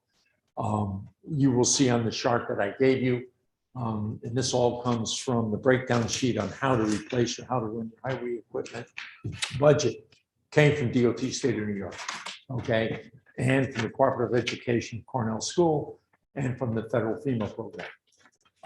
They give you a formula. You basically take the cost of the trucks, put in its life expectancy, 15 years, let's say, and see what it would cost over 15 years each year you should put aside for that truck. So if you were to go down our sheets, and you can see, starting from the top, it starts with the 10 dump trucks, the 5 little trucks, right on down the line. If we were to do this, have our own, let's say, capital improvement line, or years ago, we used to have our own equipment line, okay? You would be running $331,000 a year, period. And that would be reimbursed every year. So you wouldn't be covered with 500 or 600 or 7. This is the formula they use that works best for all of us around. Now, that does not to say that you can't stretch it a little bit. We have. The original program went from 10 years to 12 years to 14 years. And now I think it's to the point that the towns and villages, even though they're trying to pull it, you're only going to go so far. These trucks this month alone are out 25 times at night. So they live in the worst environment. People say, what's the mileage? It's not a mileage situation. It's a years of longevity. And that's why the state does it that way, because they live under the worst environment going, and they're out on the worst of times going. So this is how they predicate their budget. I think for our future going on in the next couple of years, we should take a hard look back at that. I know Tony has said to me, well, could you live without? What can you live without? What can you do? It's your equipment, your town. I can only advise you what I've got. I can push out the sweeper. Tony said the other one, start. Where are we going to go with it? Last year it was down for a month, 6 weeks. We can do that. Okay. And just keep going forth. I get a little concerned over the larger truck, because the one that it doesn't even plow anymore. But these are things that's very hard for you people to have to do, because that's $500,000 for 2 pieces of equipment. Going to get better? No. And these are the approximate prices that have been given to us. Peter, are you able to, is there any kind of records as far as on the sweeper, as far as the historical use of it? In other words, do you calculate it by number of hours you use it, or miles? How do you keep track of it? Well, we're very different in town of Lewisboro. We have 93 miles of road, which gives you that center line, and you've got 160 miles of both lanes, whole total run. That sweeper runs from April till October, if it's able to, okay? Because simpler reason, we have a lot of dirt roads and a lot of runoff that comes on the other roads. And when you have the hurricanes or anything like that, it cleans up after it. The only other thing that has been done, Pound Ridge has tried it on a program. I'm not an advocate of it, but they've ended up renting one. Okay? Well, that's what I'm just building on that. So where do you traditionally use it in town? Is there a specific season? So in other words, I'm just opening up to possibilities. If there's a lease possibility, or if based upon the use of it, it's something that you could go in maybe with a neighboring municipality as far as a purchaser use, depending on when it's used. I don't know if it's timed into a certain area, if you could rotate in the use of it. I'm just seeing if those are possibilities. Right. I've even looked into it, and the towns won't do it, borrowing. municipal borrowing program or something between them, no, because when they want it, it's the same time that we need it. Yeah. And this type of equipment, if you do borrow any of it, you get a, at least you get an agreement from the town, it has to come with a driver and everything. Okay, because they're extremely expensive. Now Pound Ridge has been trying it out for 2 years now. They rent one for, I think it's almost $3,000 a month. Okay, 3,000 a month. They get it for 2 months. Okay, in that 2 months program, if it rains 1 or 2 or 3 weeks, you're out of it. That's okay, you do it. Or it's on your own, you can operate it at any time that you want to operate it. Okay, something to think about. Those are your options. Or outsource it, and outsource is very expensive. If you get a company to come in here and do that, it's a one-shot deal. And you don't have the availability. If you got a parade, or you got something coming to clean the roads, you're not going to have that. Now, like I said to Tony, we can start it up, run this year, and see where we go. But I don't want you guys to come back at me 2 or 3 months from now saying, where are we? Because you can't just rent them right now. It's one of those things that you make an agreement with this company because they'll maybe have 6, 7, or 8 of them that they lease out. Okay, and they usually do it far ahead of time. I know Pound Ridge, from the moment they get it 1 year, the next year they sign it for it. Do you have a set program It's between not a April and program. October as far as knowing when you use the sweeper and where you use it in town? In other words, you say, okay, these roads, we have a program, how we're going to use the sweeper Every in time that town? sweeper goes out and it starts in April, it dedicates the roads. It goes out, right? How many roads, what roads, where they've been, next day, where they're going, and we go around. Now, there's certain roads that'll take more from it, only because of the location of dirt roads off of that. But in the most part, we try to get out in April and get the whole town done one shot real quick if we can, but that depends on the rain and the weather. And it's fortunate because it's yours, you can do with it what you want. Now, we even thought of what we were looking for is a different type of sweeper. It's called a Pelican. It's a little cheaper than the other ones. We'll do the same job. It's just not as mobile. What we have now, I can drive from one end of the town to the next end of the town with no problem. Or if I were going to do Golden's Bridge tomorrow, I might want to take it over and leave it there for a couple of days, finish that up, and then come back. That's the one, that's the Pelican you said? That's a Pelican. That's the one yeah. Well, it's 260,000 compared to the sweeper we have right now. If you're to replace sweeper we have now, about $330,000. And those are New York State OGS? Everything's prices? Okay. either OGS or Siemens. There's 3 different sites, but we usually go off OGS. Same as our trucks come off the Onondaga contract to the state of New York. Okay. And most everything that we get on the contract is anywhere from 30 to 40% under what you'll pay for it.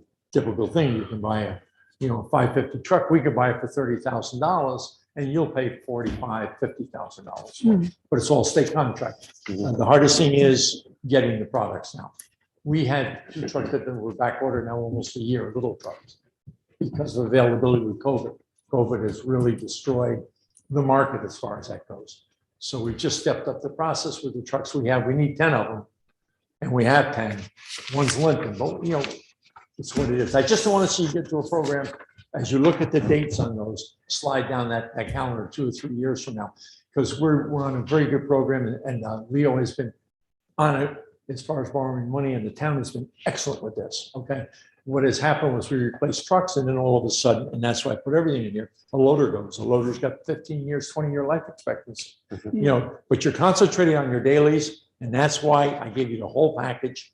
And you can look at the life expectancy, where we are, and the years that you've got under your equipment right now. Most of it is caught up. You've got about 5 or 6 vehicles that are on real borrowed time. Now, what we do is when we get a truck that goes down and out, close to being out, it goes to the maintenance department. Okay, they take it and they run it. Right now, the maintenance department has one of our older 550s because they're truck out, and they use it. When they finish with it, we go out to Auctions International. Last year, I raised $30,000 under Auctions International. And I think year to date, we've done 120,000. What I do is anything that is completely unusable for the town of Lewisboro, we put it out to auction, and that is a municipal auction. Okay. And that money comes back, and that comes back to the highway fund. Okay, so we don't leave anything sitting around. This year, I know that I think Tony asked me, do we have stuff going out? With any luck, we got 2 or 3 pieces that are going out. He says, how much will it bring? Can't tell you, because right now, the way trucks are, they're going for anything. I've seen stuff that's, I wouldn't put my own. Are there any grant opportunities for one of Grant the opportunities equipment? I give you, for Tony's actually looking into that. Our back truck, thanks to east of the Hudson, Peter Parsons. That back truck was over $375,000 and it cost the town a dime. Okay, and we got that 4 years ago. So if it's possible, yes, but as you know, the research on the ground, I know Peter, although was involved with east of the Hudson, worked on that for quite a few years to get us, because we wouldn't have had it if we didn't get it. Maybe some FEMA mitigation funds Could be. as well. I'm sorry. Next year. Maybe, No, maybe some FEMA mitigation funds as well that we could apply for. Right, right. It's something to think You always about. want to look wherever you can Yeah. find a dollar, but. Right, it's just- exactly. Well, that was Be aware one where of you're my, at. But I have to say, I'm sorry to interrupt, Tony. Your people have been doing an incredible job of taking care of the roads for us and making sure that the weather doesn't stop people from getting to work. It's really, we're most grateful. Thank you. Peter, I have a question. Over the past couple of years, 2-3 years, how much has the town bonded in vehicles? It's a little over $1 million already at this point, I correct? would imagine so. So by doing this, we're gonna add another $500,000 to that debt That's at why, this point. you're right, and that's why I'm saying to us on the sheets, I think we've got to start thinking, how can we do it without doing that every year? You know Yeah, what I so mean? what- Like almost building it into our budget if we can eventually. Mhm. Some Is sort of this- equipment or capital funding or capital improvement, like a lot of towns do, so that I don't have to come hit you with that every year. And you tell me, here, this is what you got. Make her go. I mean, it's hard to bite the radish to do that. I mean, when we were leasing trucks, it worked out well, except the interest rate was not, but for the town to have to pay. I know, and we don't have a crystal ball. I mean, right now, the cost of vehicles is ridiculous, and we can only hope Well, and that that's it's it. gonna If you come look at down the in the age, future. they've been, it's been working well. They're holding on. I mean, it's only because. Yeah, this- After. Yeah. I mean, if you look down that. Yeah.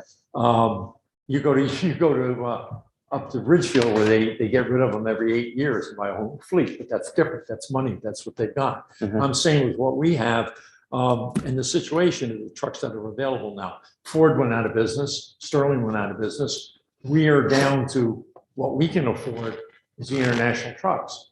And it's hard to, right now, they're not generically happy. You know, they make their own parts. It's very hard to get. Today I ran up to Connecticut to beg and borrow to get something for one of our trucks, but we work with other towns the best we can on that. Pound Ridge is good with us. North Salem's good. We have, we work really closely with them. And I know it's nothing, listen, it's just like somebody said, I paid so much for my car and it lasts forever. Yeah, but these trucks are not the same. You've got to come down, Tony's seen them, and be down there. But your money and your trucks are being taken care of, believe it or not. There's no there. And we have a garage that the biggest problem is the washing of the trucks. We can't wash outside, especially soap and water cannot be used outside the facility. Inside our facility is not tall enough to get the bodies up.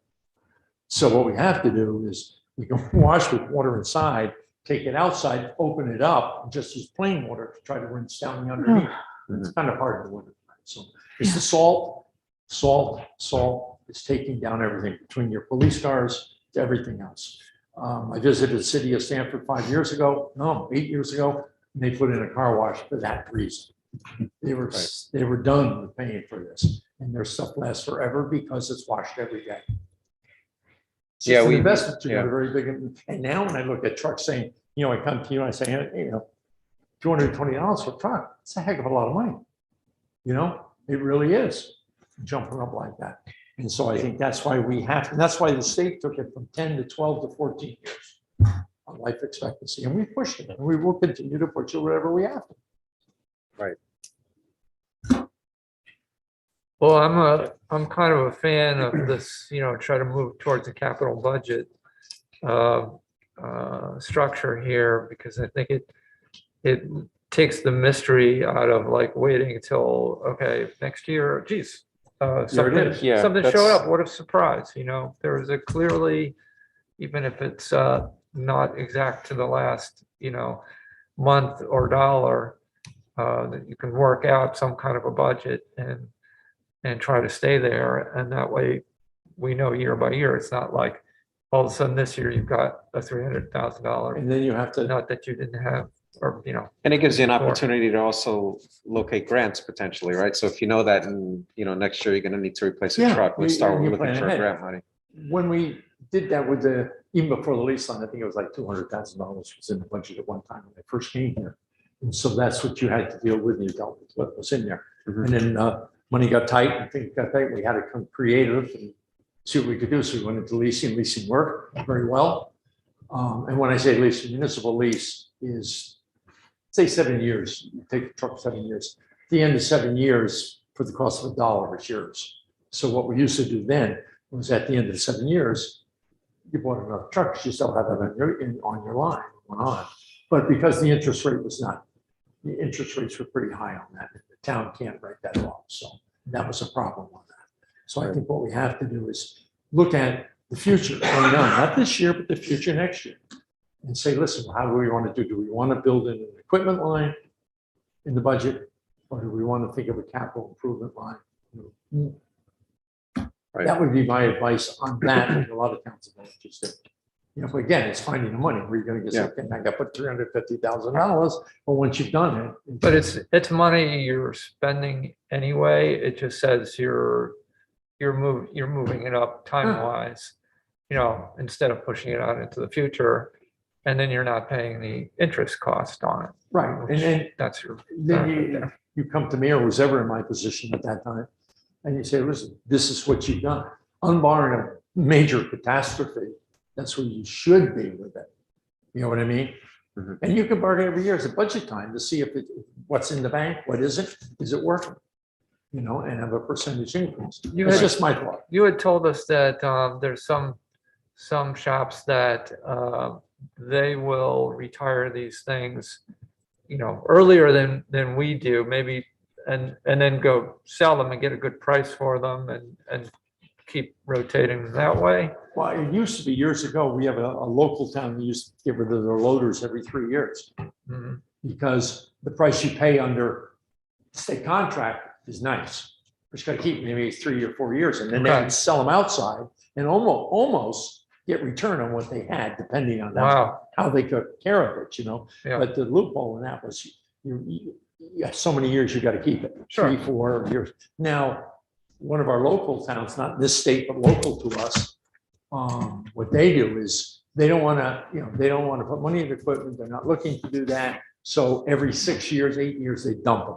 And when I say dump them, they trade them and they're gone. They're gone and they buy 8, 10 more. But they have a budget that can do that, Well, I mean, They've it comes got- down to the cost of ownership over the lifetime of the vehicle. And we talked about 3 or 4 different scenarios here. And it's impossible for us to, Yeah, calculate in our head which one ultimately well, yields if you the look at best that and dollars. you get a chance to browse what I did on that page, you get an idea where you want to go or don't want to go with it. Now, the numbers are on there and the amount of equipment we had, I took it right on down. Usually only do the trucks. I took it down to your loaders. I took it right on down everything that's on the road with their years, with everything. Okay. And you can see most of them have been updated. I mean, what hit us a couple of years ago, because we had to get other equipment. We had to get the loader, had to replace the loader and a backhoe. They were outaged from the past, but now they'll go on for 20 years. But that's what you got to deal with. That's the time. And we don't outsource. We do our own with our loader and our backhoe. We don't like to bring people in. So that's why we have that equipment. I'm curious to And the get, people capable of using it. Right. get Leo's input on how the best way to address this from a But Yeah. budgetary and long-term standpoint. But let me ask Peter, so you spoke about the sweeper, which, it's 23 years in service. The life expectancy is 14 yeah, that years, was a demo when we got it. right? Actually, I'm sorry, that's the dump. No, the sweeper was 20 years, life expectancy is 12. The dump truck, 23 years in service, 14 years life expectancy. That dump truck is used only for Basically hauling- for pulling the logs or debris and stuff. But what I would do, you see, we get rid of that and bring down one of the next one down into its place and replace it. So that the line trucks are the Right. newest trucks. And the next oldest that would come down would be it would come down into it. So you just, You're Right. updating your fleet and you're getting rid of the oldest thing. And let me put it this way, we have one truck that's in our fleet now that's got problems, and it's a young truck, okay? So we're gonna do what we can with that, but if that becomes too much of a cost prohibitive, I'm gonna auction it off. Right. So that may take the place of another one, because we've got to be careful with that. And I got to see if, we have a pickup truck that's going to go to Parks and Rec. Mhm. Right. Because they need a truck, so we're doing that for them too, so. Because they don't use it as hard as we have to use it, so that's what that comes from. Right.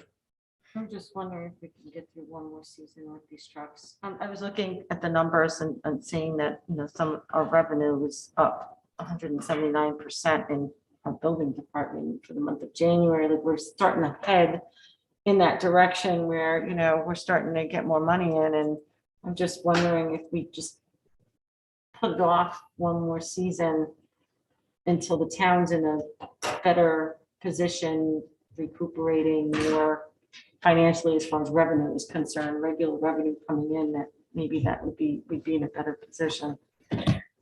Maybe, It's a lot of money. maybe it is. And I can't something argue we that, really you know, have and to I'm saying to give you, us an idea you where we represent the stand taxpayers. financially. I pay taxes to town Or too, current so I financial understand options, that. both short. And it's your long decision, term. And it's so sort choose of not to, outlook for but the I do year, understand, things like here you are this time of year, budget's made, it's already there. Yeah. And how much you're gonna borrow this year for other things, I don't know, but I know it impacts everything. Mhm. And like I say, it's your decision, if you say to me, listen, you have to hold off on that sweeper or something like that, then so be it.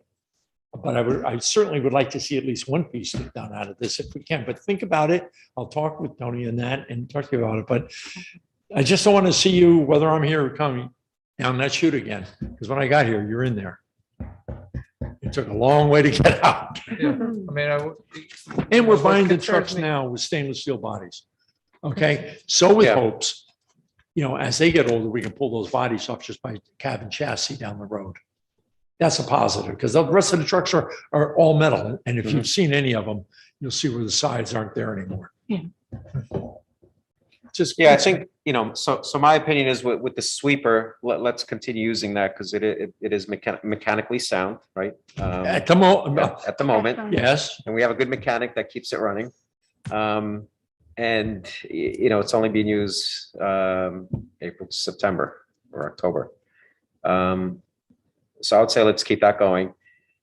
As far as the dump truck, yeah, I see. It'll take Andrew's 8 months to point. get it anyhow, maybe a year, actually, over a Right. year to get it. Right, but is that something that do we want to start thinking about a capital plan for equipment, right? So that we don't, next year don't get hit with another request. Well, right, that's for what you another want two to, yeah, vehicles. for So next this way year's we know budget, ahead of if time. that's the way you want to go, that's the way you want to start thinking about now. Yeah, But you don't want to say, you come next year, you think of capital expense, and you're already 2 in the hole. Mhm. Now you got 3 sheet Yeah, rods yet. I think if the capital plan needs $300,000, you may not fund that all in 1 year to avoid, So you look at, an acute increase. So it's going to be like our surplus. We have to build up, over time. And in the meantime, if we need vehicles, and we may have to borrow for them. So it'd be a kind of a hybrid thing going on until we get to the fully budgeted place. It's not bad to project out 5 or 10 years if we can, based upon the schedule. And then we can use that as a Yeah, I think we can do base that. document, I guess, financially, and then we see what we could do from that. Yeah. And hope the supply chain picks up. Yeah, I worry a little bit, putting things like this off, truck goes down, and these other ones are not getting any younger. So maybe you have 2 go down next year or something. I know you really got a challenge. but this truck, this specific dump truck is used for hauling wood debris, right? So how often is it being used? If you Quite a had to bit. take it out of service, because that's the one used for all your storage, and like tomorrow and the next day, it'll be used exclusively. right? I don't that the like only to put one? debris in the newer trucks because Right. it damages them. So Right. the older the truck gets the duty. Right, So we take care of the other ones that way, but we're always going to have a debris truck one way or another, and I don't want it to be a new truck. So you're talking about holding off totally until next year at the moment. Possibly. We're considering it.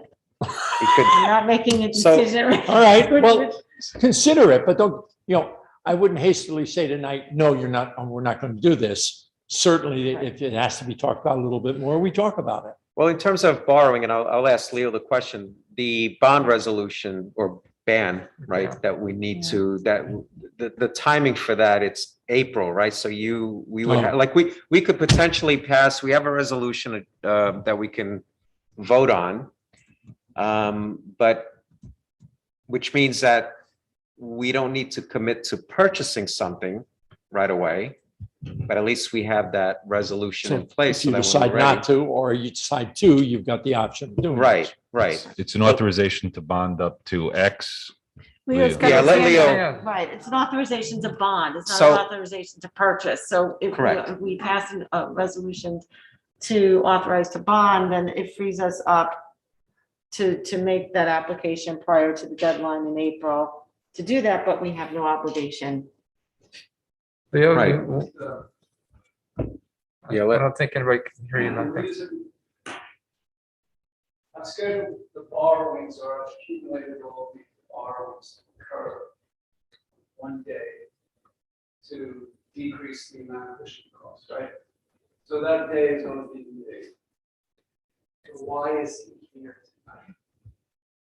The length of life of this asset is 15 years. The resolution states that.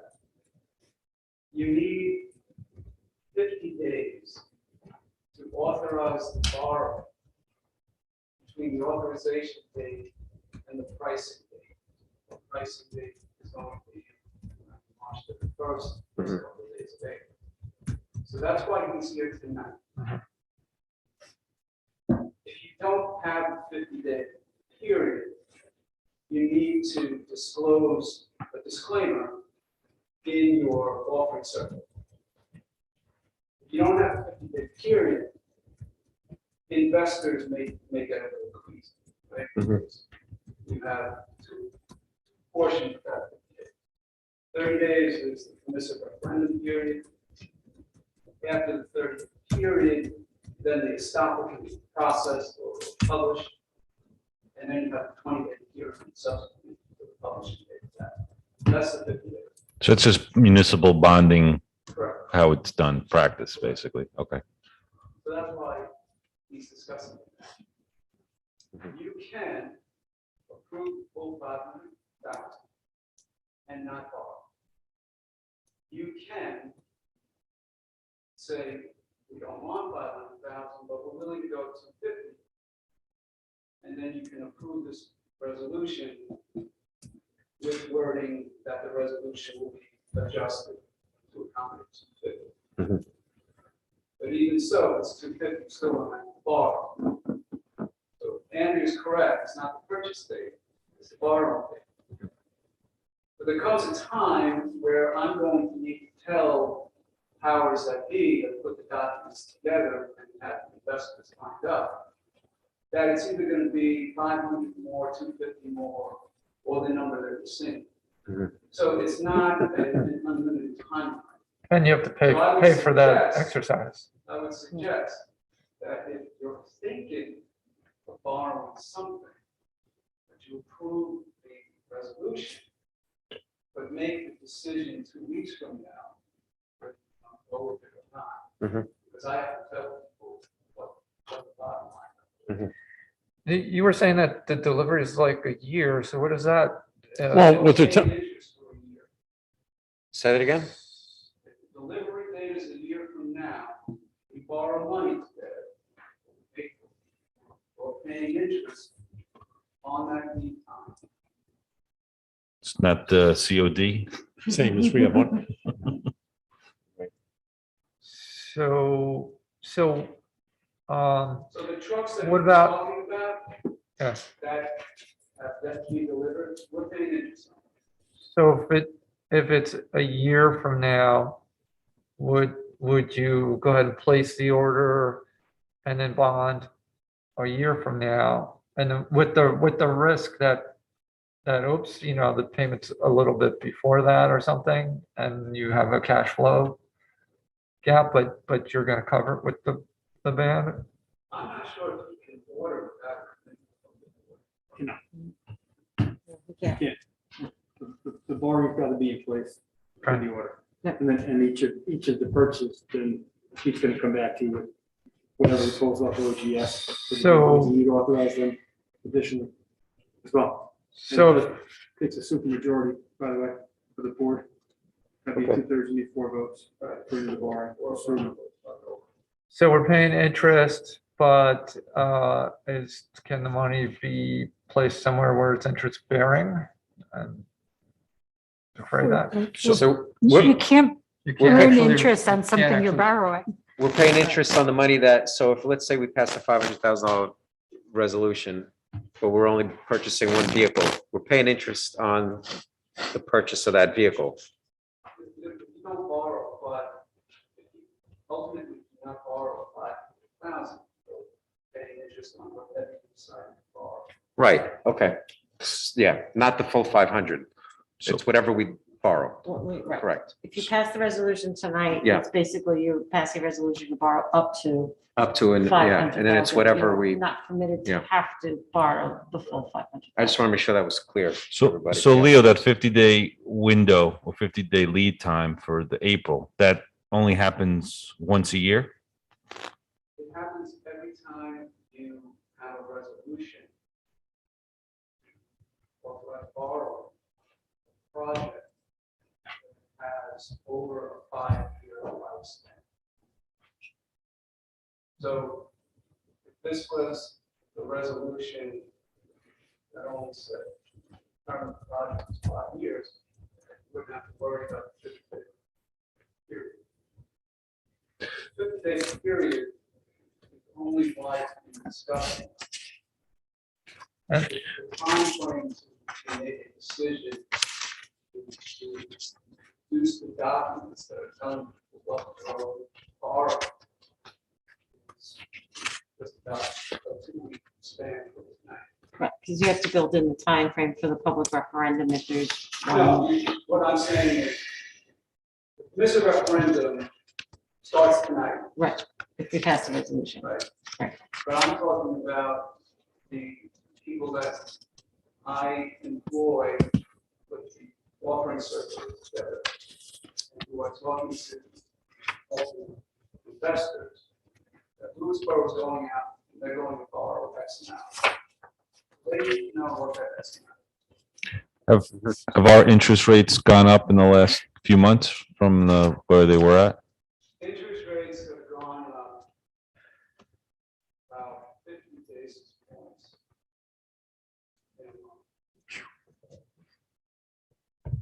Borrowed last year, 40 basis points for one band.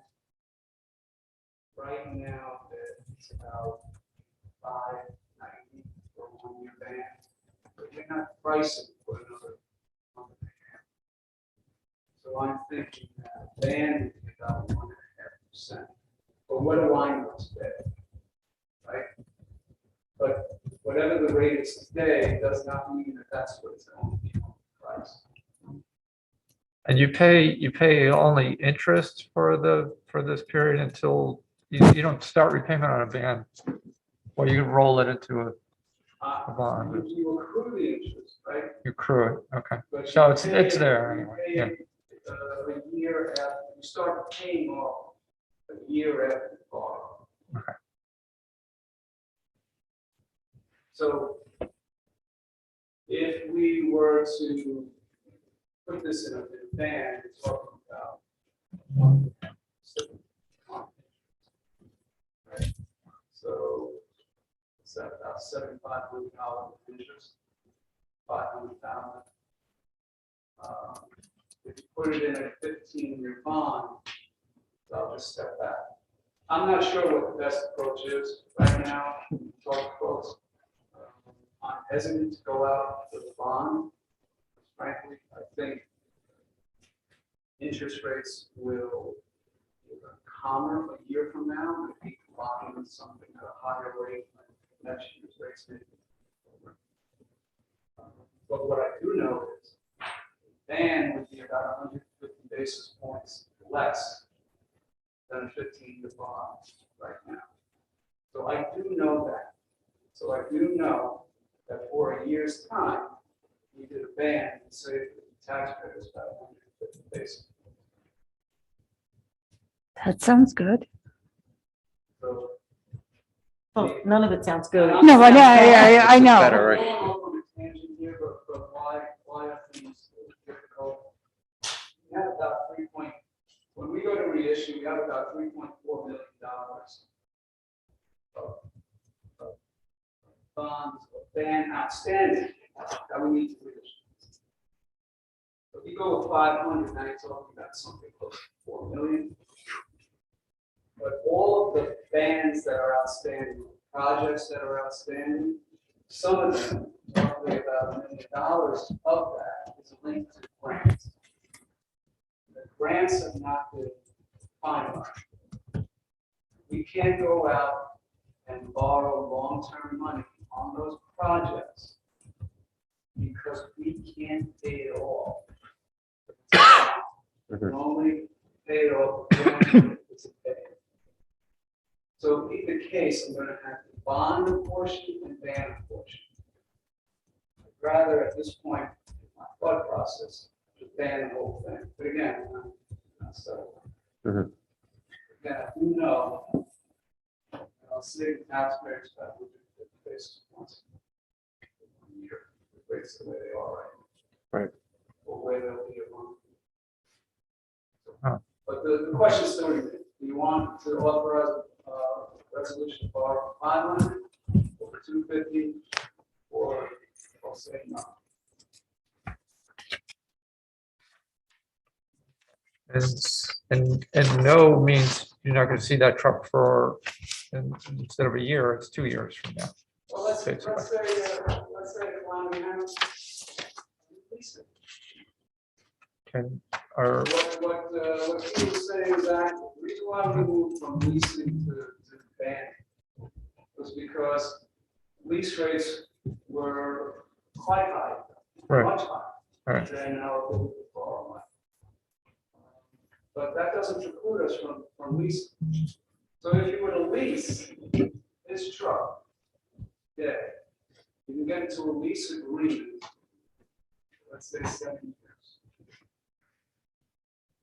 That means you have to pay off that truck in 7 years, period. Yeah, you can buy it for a buck in 7 years, you still have to pay it off, they don't give it away at half price. But you can pay with annual installments, so your first payment won't occur until next year. I'm just saying, if ultimately decide not to approve the resolution, it doesn't preclude you from getting a truck if you want. What would be if we went on the lease option, what would be the timetable as far as availability? Yeah. that's another good Any point. idea? I mean, Probably the I same, can right? find, I mean, tomorrow I can call and find all about the lease. I'm not prepared tonight, but I can find out from International. Well, why would that make a difference? What, the lease? The time you get the truck. Oh, no, I don't Between a know lease that. and, It should be the same time frame. right. Unless they got one and Yeah, they the don't. lease is just a But I'm finance just saying, Yeah, then so then you that don't was have your to question, borrow right? the The money, yeah. That was just, yeah. but then you don't have to borrow it and you pay it off Right. in 7 years. So whether you buy it or you lease it, still taking the same amount of time to get the vehicle. Yeah, but then you don't have to put it into And the, you don't have ultimately, to they're do it all right now just with the bond different to pay the finance interest. structures. And it's a you're matter not of paying how much interest does it 'cause you haven't cost the taxpayer to finance this thing? And, I think we should really look at what the ultimate cost is and if doing a little sooner cuts that cost, then, or doing it as a bond rather than a lease cuts the No, cost. I wasn't advocating leasing, I was just saying. Yeah. there is a I just sort of lease the back and trucks. forth, and I just want to make that clear, that ultimately, it's all the same truck, and they're just different finance structures, Yes. and it comes down to Different which avenues, one It's is more the most cost cost effective. effective, yeah. Exactly. Right. So that would be nice to have kind of a summary, best guesstimate about, which is best on that count. So if we have 2 weeks to You can reach, to spare on that and just dive a little bit deeper into that question? Is 2 weeks gonna kill us, Leo, or are we still good in 2 weeks? Is it cutting it? Or you want the, It's it's tight, but that's what we have. But if there's thought though that the sweeper is unnecessary. so move the resolution. That's where my head is at currently. And this way, we can still do the analysis on the truck, and at least we have the resolution in place. And, yeah, because I think you're gonna need the truck eventually. Yeah, well, that, no matter what, that's Yeah. it. The So if sweeper, you're I gonna think hold that's, off on the sweeper, you hold Yeah. off. I mean, it's I heard you say something about 300,000. on the truck. Well, that was then, again, I gotta check the price on it. You've had it for a while. Every day things are the changing. truck was 234 in your 234. email. That was the HV 507 International. Yeah, before you do it, I gotta double check the price because that was, Okay. That was in September. yeah, that's, so you gotta double check. That the was price. the January, actually, I'm reading off for your response to him in Yeah, January so I gotta- 25th. I will get in touch with them tomorrow. When you think How much, 250? I would think so. And You know, how that's much what do we I would end up- think. How much do we end up paying for the truck with interest when it's all said and done? Say it again? How much do we end up paying for the truck with interest when it's all said and done? Not obligated, but at least it's there. Per year? No, just at the end of it. Would you say over? Depending on it. On you're only talking about a ban for a year, Yeah. so it'd be roughly 1.5%.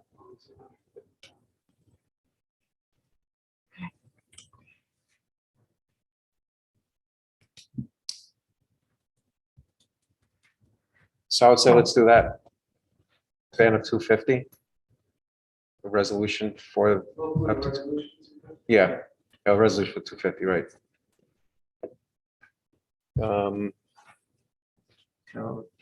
okay, I'm good with that. What do you say, Leo? What do you think? Again, it's got to be by roll call, or from the vote. I'm asking your fiscally prudent assessment. Doesn't change. I don't think it's interested in quiet. Do you think the 250 ban option? No, he says he doesn't think that we need the trucks. He said. Oh, the truck. Right, but I'm looking at it from my standpoint. This is looking at it from the fact that we borrowed about $1 million over the last 3 years. Mhm. I'm looking at. I personally think we can wait until next year. That's where I am. I'm in favor of moving ahead. I don't think you can own a fleet like this without regular capital infusions. And I think sometimes there's a little voodoo economics that goes on pushing these things down the road. Well, I don't think It's you're like- wrong, but No, I I'm think not- the I'm not question about- that you're addressing is one that we would have to address come the fall. As far as restructuring how we do this moving Mm-hmm. ahead.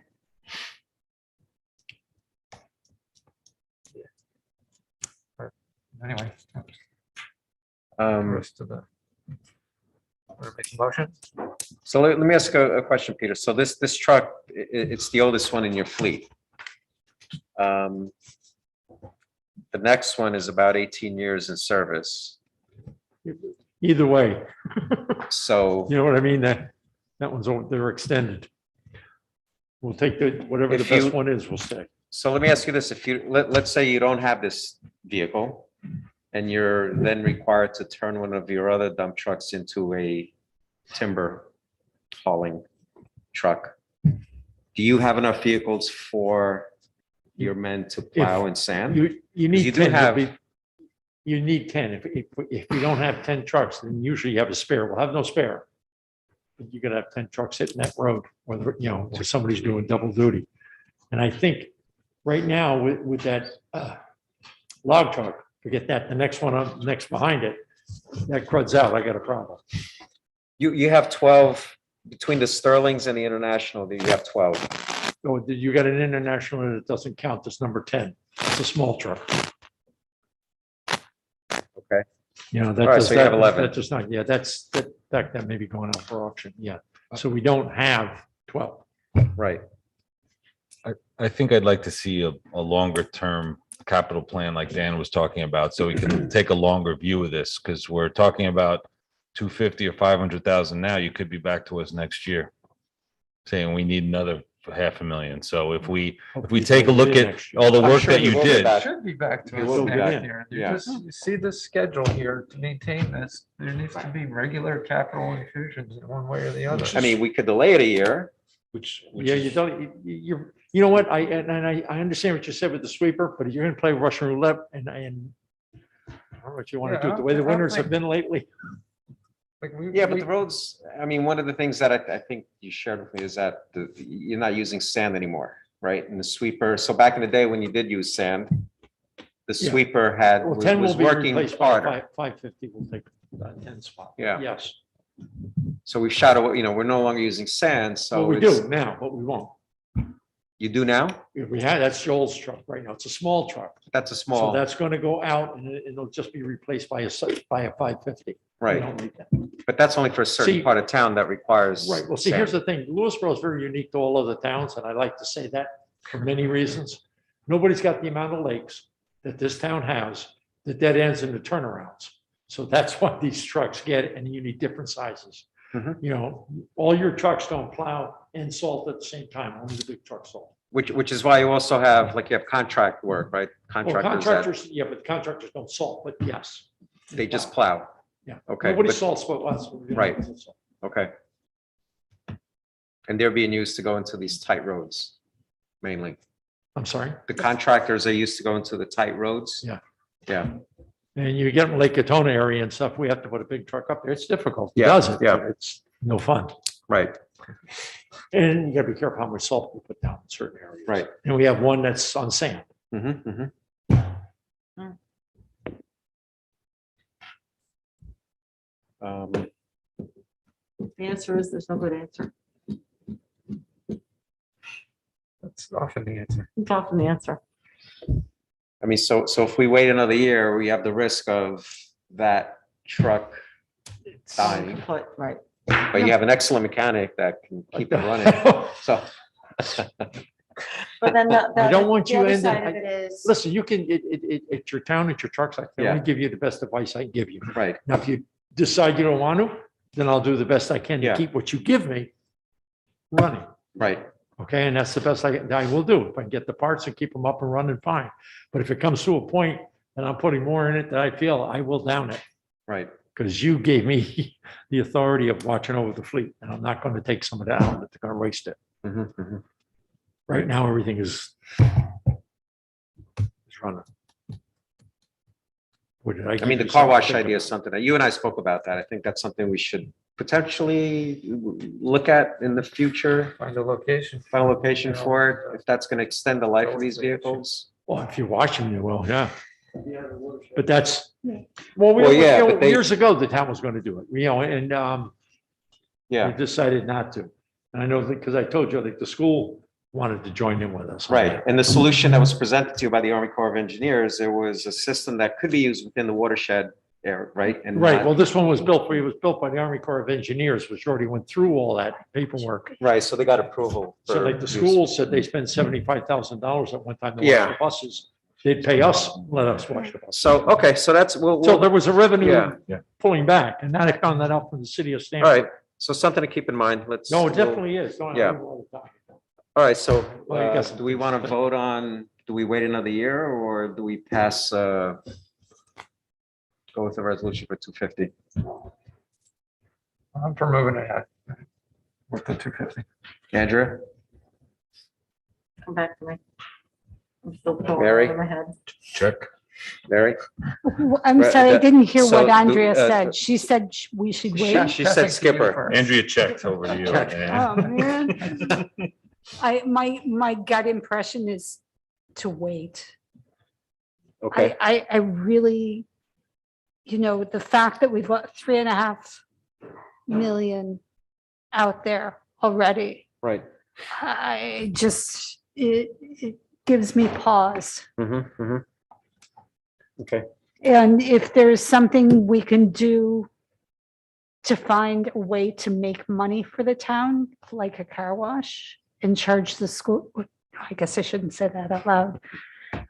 But if there's a way we can find to increase a revenue stream to help right. the highway department to make this happen. I think that's more of a cost reduction thing, more than like a, it's gonna throw off cash. So, which, this may be semantics, but.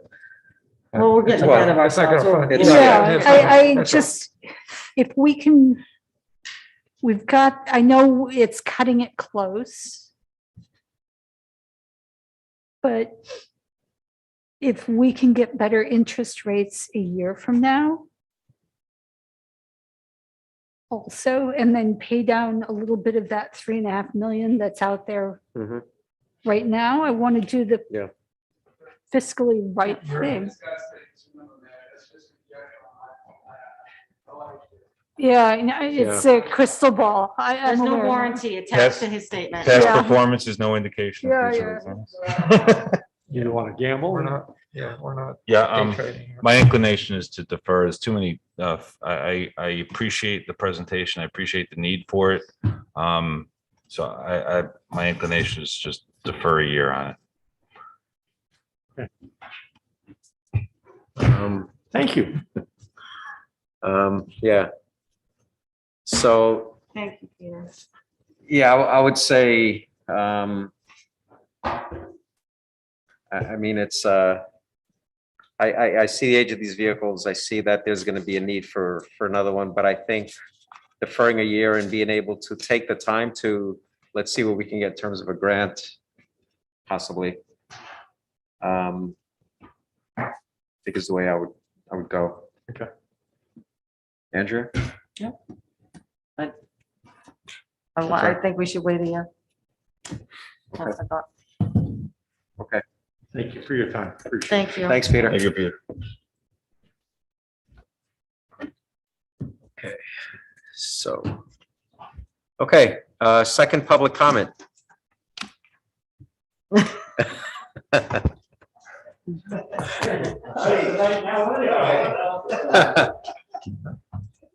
I just want to take this opportunity to thank the taxpayers, okay, for this winter.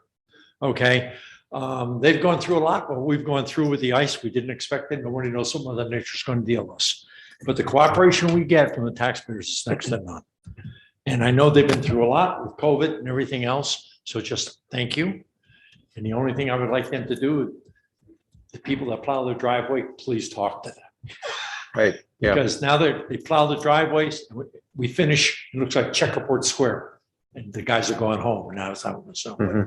So if the taxpayers could at least talk to the people that plow their driveways. But again, Yeah. it's been great. They're really good people. Thank you very much.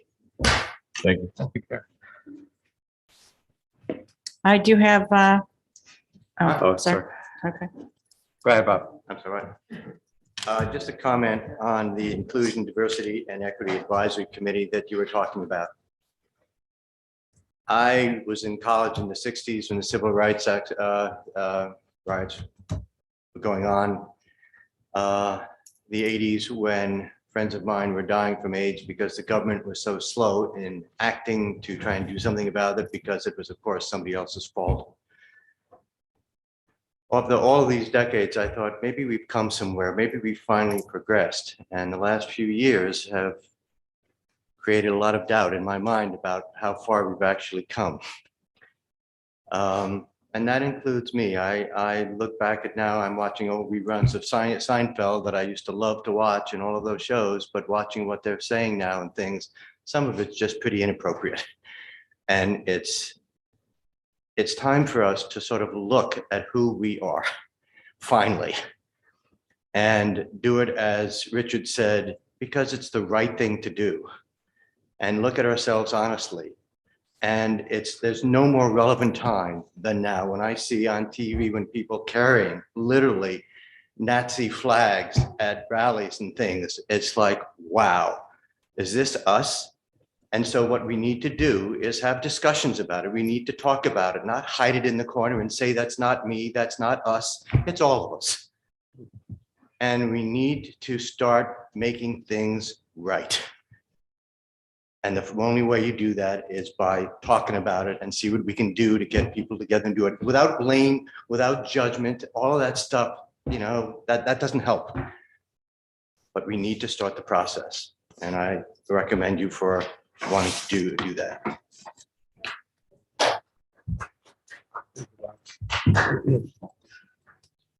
Okay. I was gonna say, is that Seinfeld? No. That's the wrong season. Speaking of daughter. 80 sitcoms. Tony, I have somebody on Zoom. I have Okay. Simone Petromalis. Okay. Simone, I'm asking you to unmute. Good evening. Can you hear me? Yes, we can. Okay. Hi. I don't know that I've spoken this year, so I want to welcome all the new board members and the old ones. Rich, you brought up courage, and with all due respect, I think courage is talking about the current and continuous anti-Semitism we've been plagued with in our town, and not imposing the recent discussing racist behavior from Rockland County and imposing it on us in Lewisboro. Why can't, and this is just a question, anti-Semitism be addressed alone? Why do you need to lump it in with everything and not highlight it? Because that's what happens here over and over again. I'd like to also ask, we have an LGBTQ and Pride Committee. How do they fit into this? Do they even want to be a part of this? We have an Invisible Ethics Committee. Where are those two guys? Has anyone ever seen minutes or ever seen them? We have ethics issues. I have no clue how to even reach them. We've applied for grants to resolve the Oak Ridge water issue. Everybody patted each other on the back. Where is that money? Why are those people still suffering with terrible water? So I do have issues. In the past, Dan has stated he discovered that he has white supremacy issues. Who's qualified to deal with that and run this committee and actually solve anything? Theory and practice, to me, are two very different things. I don't think that you will find anyone in Lewisboro who doesn't believe in human rights. I'm just real concerned with how we accomplish whatever it is you want to accomplish without dividing the community again. It's been a tough 2 years. And Mary, how do we eat the donuts and drink the coffee and tea when you won't take your masks off? Enough is enough. We've got to get back to living. I think my concern is let's be careful moving forward. Thank you. Oh, one more thing. I'm sorry. I'm still within my 3 minutes. One last thing. I would like to end with a quote by Eli Wiesel, who stated, "No human race is superior and no religious faith is inferior." I think we should live by that. I think people should be taught right from wrong in their homes. And I think that this is a very tough thing to tackle. I think if you are going to do it, I hope you get somebody qualified that knows what they're doing, because I think it has the ability to become catastrophic. Thank you. Okay, thank you, Simone. And that's all we have. Okay, thank you, Janet. Move to close public hearing. I mean, public comment, right? Do we need a motion? No. I don't think we need to. Okay. No. Okay. No, you don't. No. Motion to approve claims. Second. Discussion? All in favor? Aye. Polling of the board. Start with Rich. Happy Valentine's Day. That's it. That's it? All right. That was easy. Good. Mary. Ice skating update for Monday, February 14th. After the snowstorm, our dedicated park staff were able to get out on the ice and clear an area for skating. So they're open for ice skating. And look for the flags and the signs. If it's green, it's good to go. If it's not green, please stay off the ice. Teen Treks was a successful registration process, February 5th. They're having 3 buses of teenagers traveling this summer.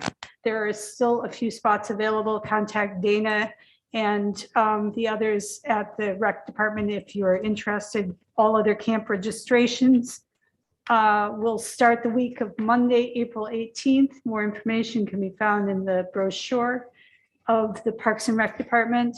And there is a new neighbor network event scheduled Sunday, February 27th from 4 to 6 p.m. So any new residents who moved into town in the past 2 years are very welcome. Where's that at, Mayor? That's it on the True. And 2 to 4 or 4 to 6? Because I saw something that says 2 to 4. what Dana just sent me in the email is 4 to 6.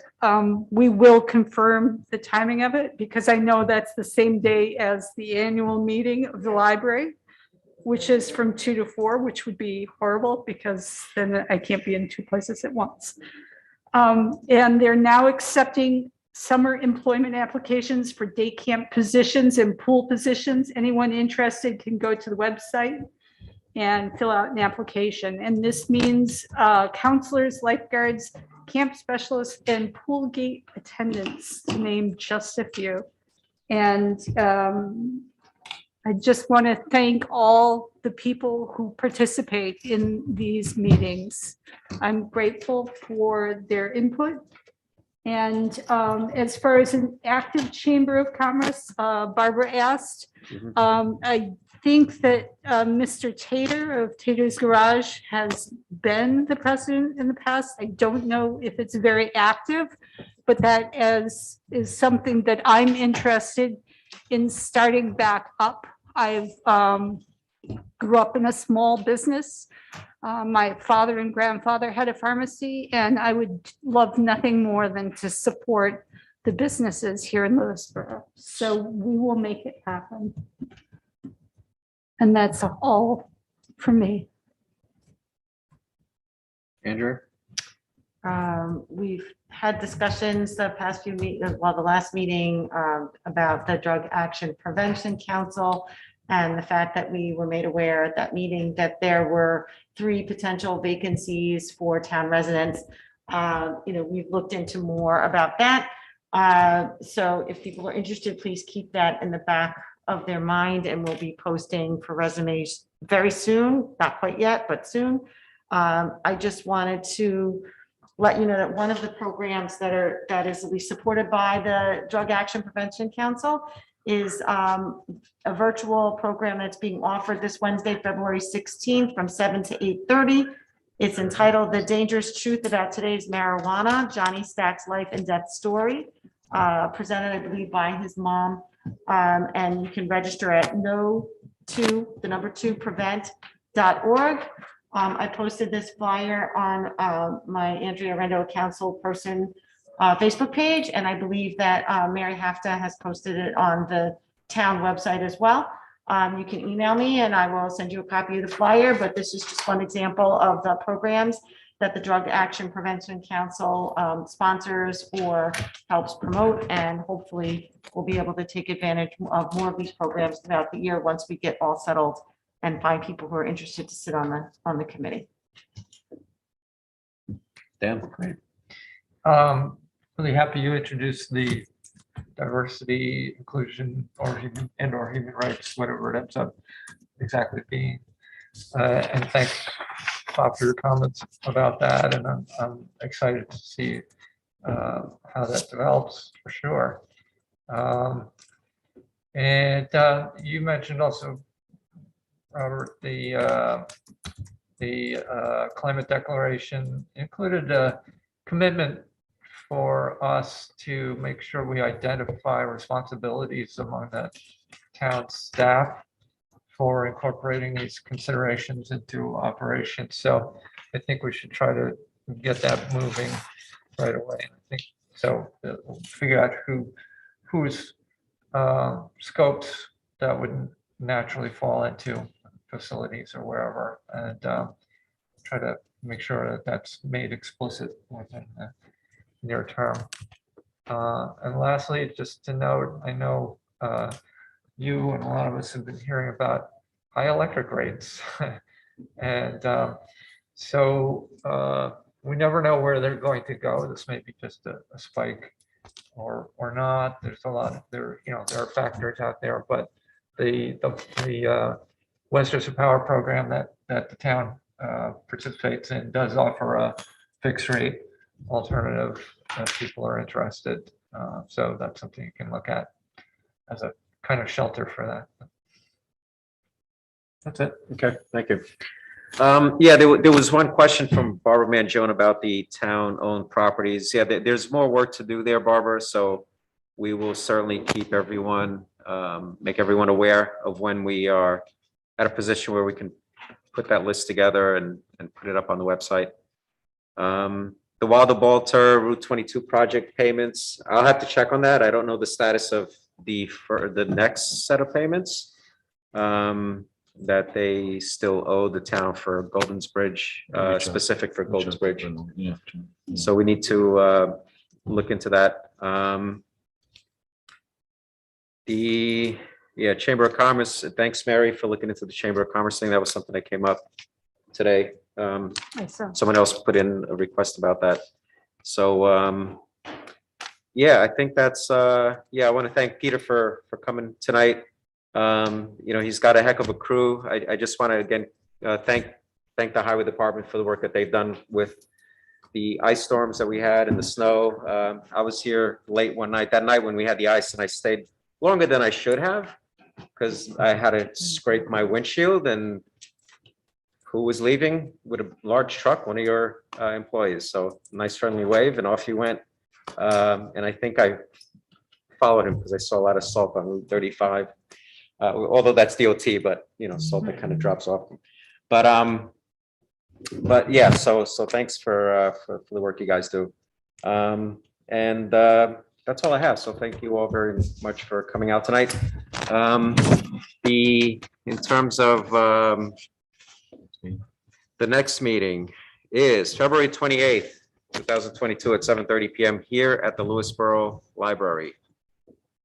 And I don't think we have any executive session, so we don't have to motion to go into executive session. How about a motion to adjourn? So we'll motion to adjourn. Do I have a second? Second. Discussion? All in favor? Aye. Aye. All right. Good night.